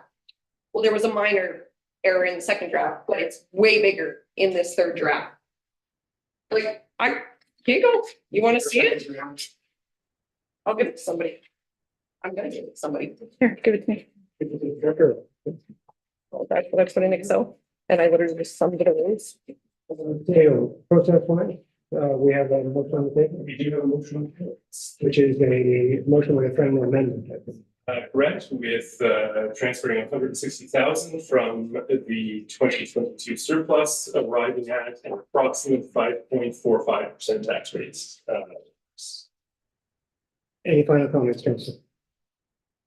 Councilor Timpson. Well, I am beginning to think that we possibly should go back to the drawing table and try to make some reductions. I think we do have to listen to the concerns of the public. We're all concerned about the cost of the taxes. But I think it would be to our benefit if we did show the public that we are willing to take another look at costs and where we could, if not reduce costs, bring in more revenue and create ways in which we can do that. I think it's worth doing that. Councilor Vanjira, you had your hand up. Thank you. Yes, actually, I was just say the same thing. However, if it can be done before May long weekend, so I think that we have 50%, we can use up to 50% of the cost from last year for the first 6 months, or is it just for the whole year? I think that will depend on the direction that council gives the staff, which is a redirection from the last If direction. if we're able, if it's possible to come back to the budget before May long I weekend. don't think you can ask staff that to answer that until you tell them what direction you're giving. Anything further on the motion that's on the table? Is it still on the table? Could I ask that? Does it, based on the discussion I've heard, does the mover want to hold the motion? Mayor Lawrence. Procedurally, the mover has indicated approval to change 245 to 160 and 4.76 to 5.45. So I believe the motion still stands as it's been meant. Okay, so that motion is on the table and we're going to call the vote. Can you record it, please?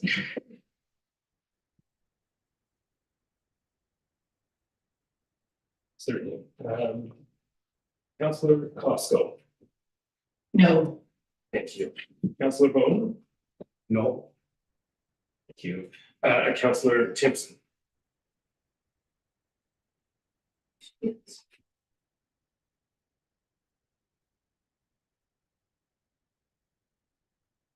I know this is the time we're supposed to say yes or no, but can there be a yes or no with a qualification?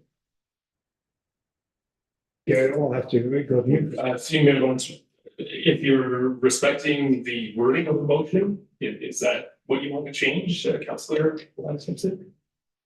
No, I'd like to have some guarantee that we could have something that where we will be increasing revenue in other ways that we could make up. So that the tax rate would come down because we would be able to bring in revenue from another source. So through Mayor Lawrence, that is entirely at council discretion.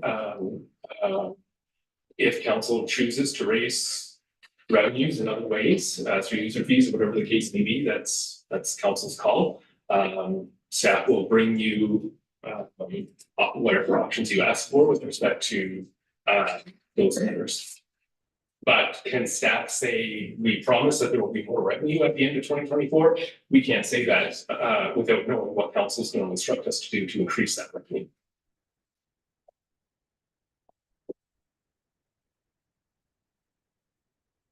I think I'll have to vote no then. Thank you. Councilor Rita.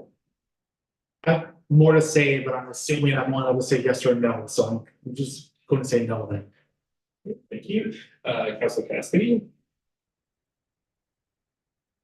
I'm a no for the risk, not the rate. Okay, thank you. Councilor Lego, No. and Mayor Lawrence. Yes. So that's 6 opposed, 1 in favor. The motion is defeated. So then, Council Van Frieden, you had your- So I was trying to think of like a middle ground we can at least start with. Maybe can we start with the 2.5? Start with the recommendation 2.5 with the 5.45%. And say that, and we can say, let's come back. We know with the pencils sharpened and the recommendation 2.5 will be the new recommendation number 1. We can start the next budget meeting with the recommendation 2.5. I'm sorry, I know that's a lot of numbers. Councilor Van Frieden, so I don't think we're gonna start with 2.5. So we can start with maybe number 3. We're at number 3 right now. I just feel like we're being up against the wall right now. And now it's number 3 or number 4, pick one. I don't wanna do that. You can say no to both. Councilor Cassidy. Correct me if I'm wrong, I don't like leave out till meeting, but were options to reduce the operating levy not put forward to council and were defeated? Mayor Lawrence, yes, that's correct.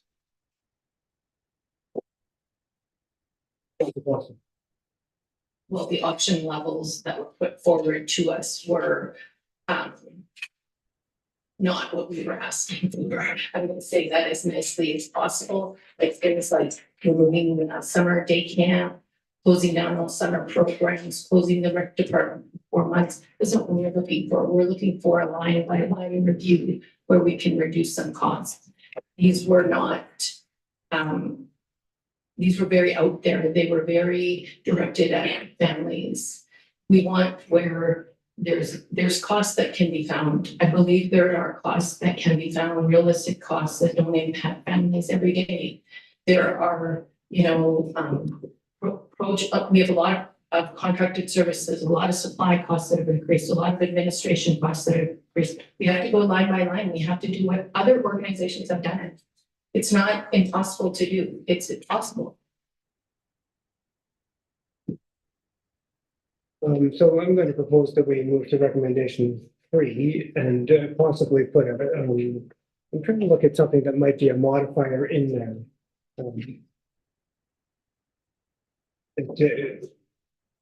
Is it possible to modify the 245 with a combination of 245? Would be a combination of some transfer of budget, which is a lesser amount than the 245, and a reduction in operating costs. To you, Mayor Lawrence, at this point, it would be more helpful to staff if council just told us, 1, what percentage there to pass, and 2, which areas of the budget you want cut. That's really what we need at this point. If you want staff to continue to include some transfer of the 2022 surplus, we will absolutely keep that in mind as well. But to move this process forward, staff is going to need to know what percentage that council is for and where in the budget they want. I don't think that where in the budget it's going to happen tonight. That would be, I don't think it's asked. Mayor Lawrence, we will leave council's direction then as to how they will convey that information to staff. Thank you. So council, we could do recommendation 3, but I have a sense that that's not going to go. We could do recommendation 4. Don't have a sense that that's going to go. I'm not sure. Is anybody wishing to?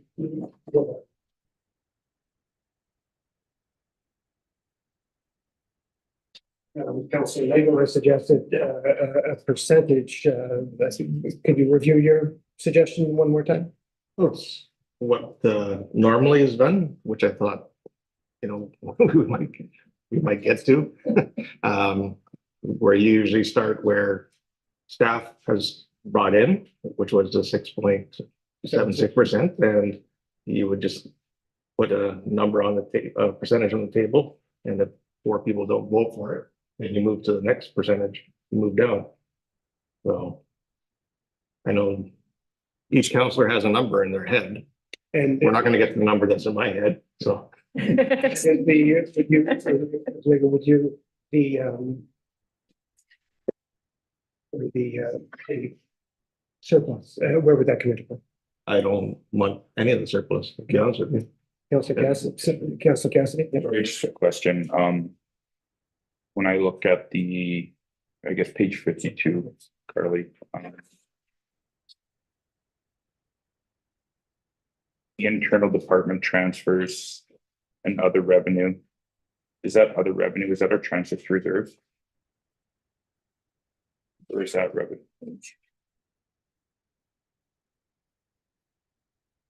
Oh, other revenue. Yeah, underneath the internal. Oh, so other revenue includes items such as penalties and interest on accounts that aren't paid on time. It also includes items that we may see come in. Sorry, that let me go to my detail.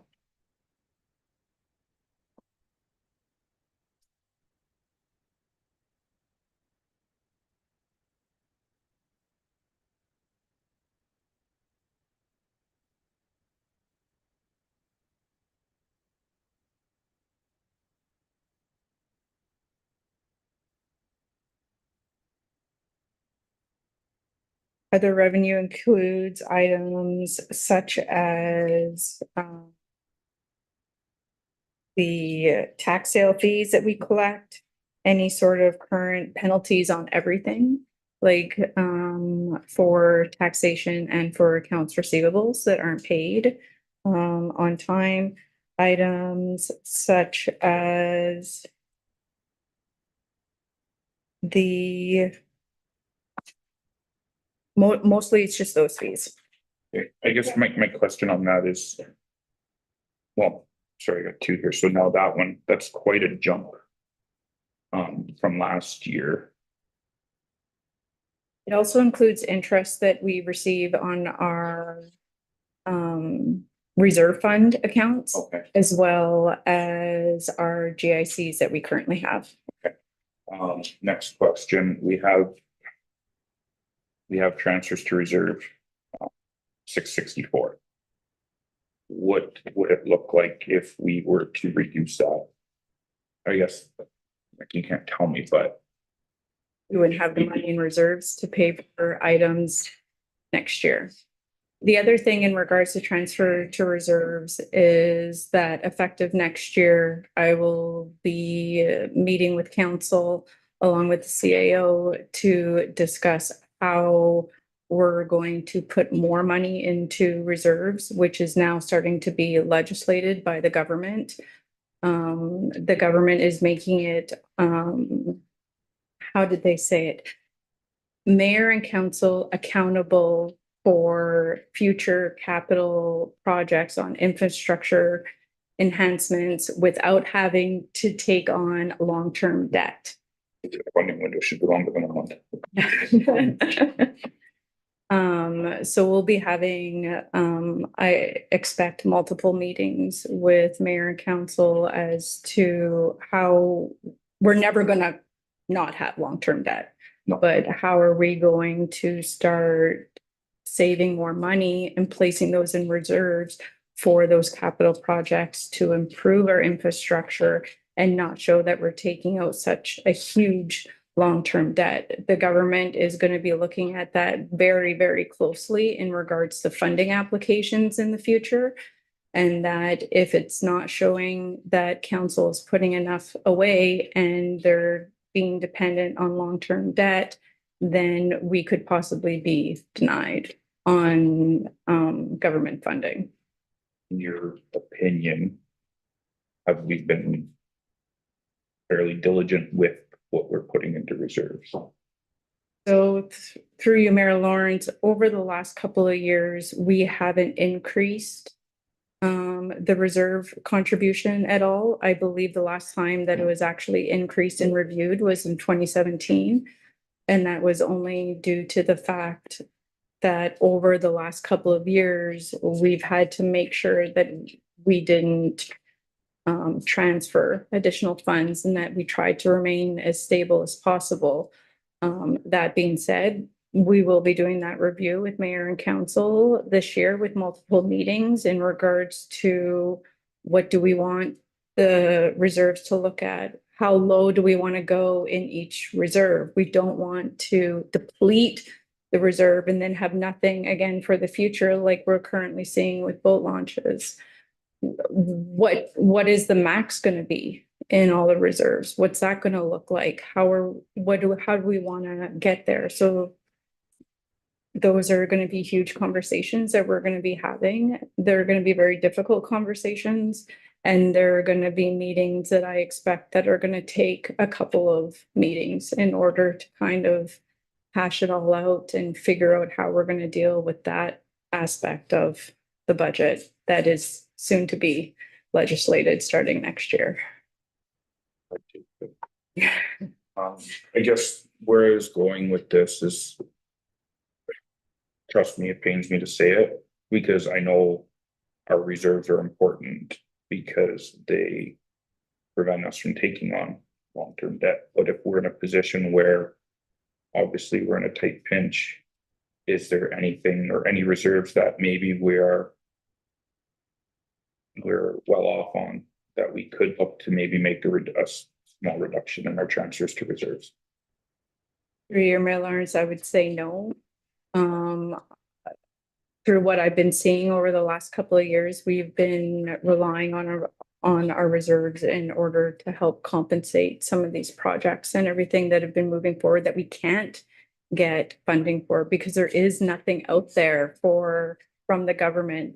Yes, there's funding that's being presented and everything else, but it also comes with a lot of restrictions that this municipality cannot apply with.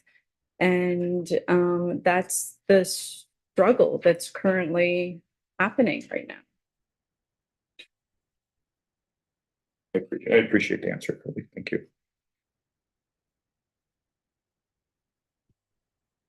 So here we are, and I'm wondering about actually moving here for 2.5 hours, a short health break.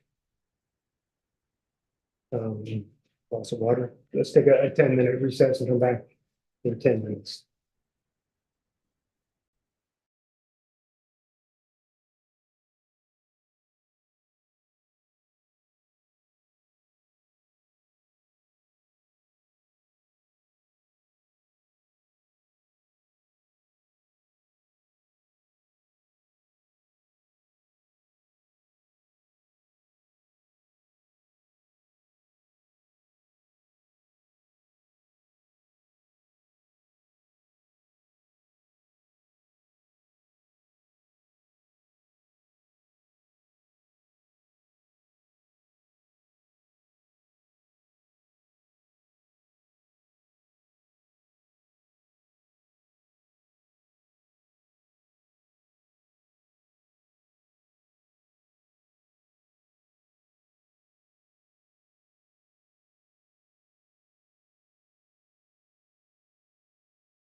Right, I'll call the meeting back to order at 8:02 PM. Thank you.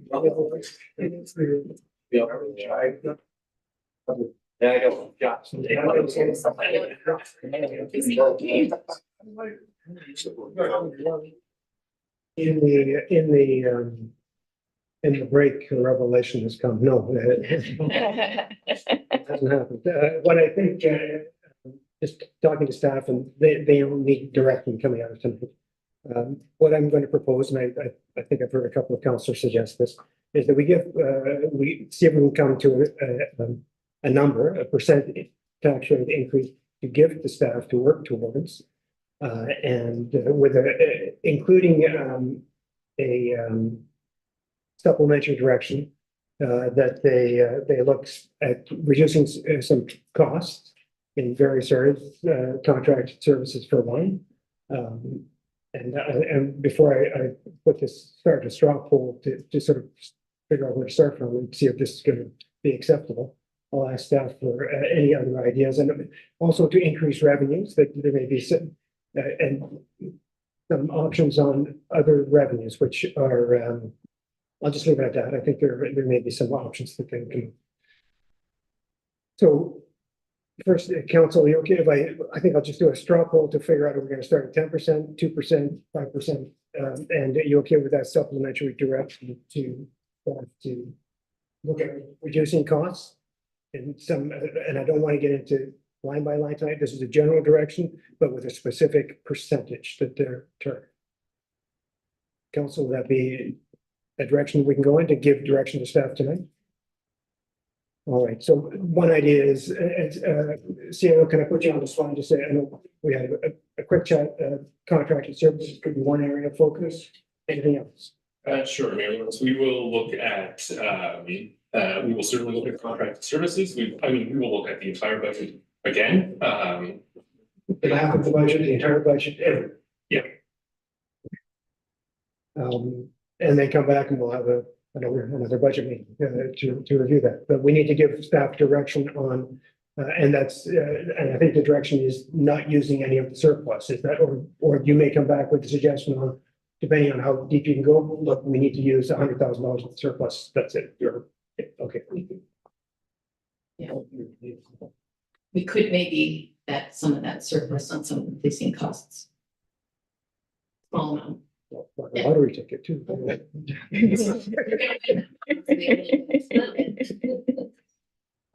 All right, so I could start at 5% and come down and with always with that supplementary direction to staff is on every level. How many would support 5%? Just there's okay, so that's 4.5%. Why don't I start at 4.5%? I'm gonna start at, so I play a motion on the floor, CIO, I'm gonna put you on the spot. Motion, please.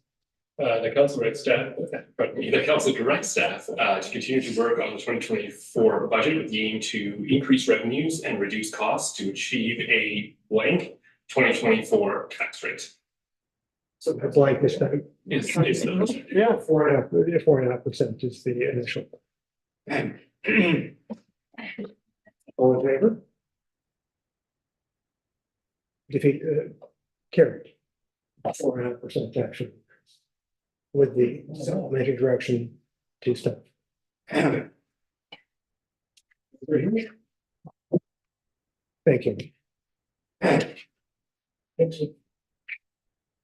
That's it then. You and staff, can you give us some idea when that next meeting would be?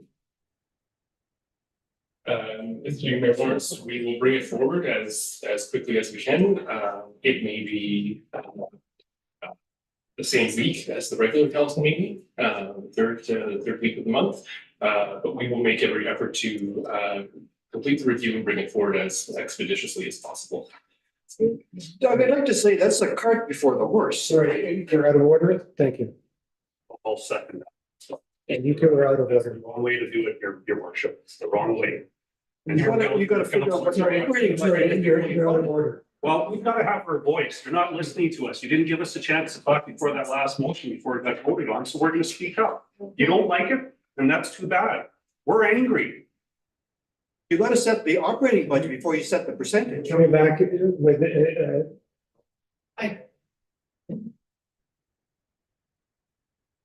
That's wrong. That is a reduction to the operating Yeah, we've budget. got- It exists now. It is a reduction. Right now, the operating budget, Five is a tax increase, not an. it is a tax increase, but it is also the operating budget that was presented to you was presented with a 6.76. So by bringing it down to 4.5, we've reduced the operating budget. No, if you look at operation recommendations 2, 3, and 4, they're all the same operating. One. we have. They're all a less tax increase. The budget. Yeah, we've reduced the budget. Thank you. I'm going to call the motion that bylaw number 44-24, being a bylaw to confirm the proceedings of the Council of Corporation of Municipal Silicon, April 29th, special council meeting to be read first, second, and third time in the past. Moved by Councilor Cathy, seconded by Councilor Timpson. All in favor? Carried. Thank you. Meeting adjourned.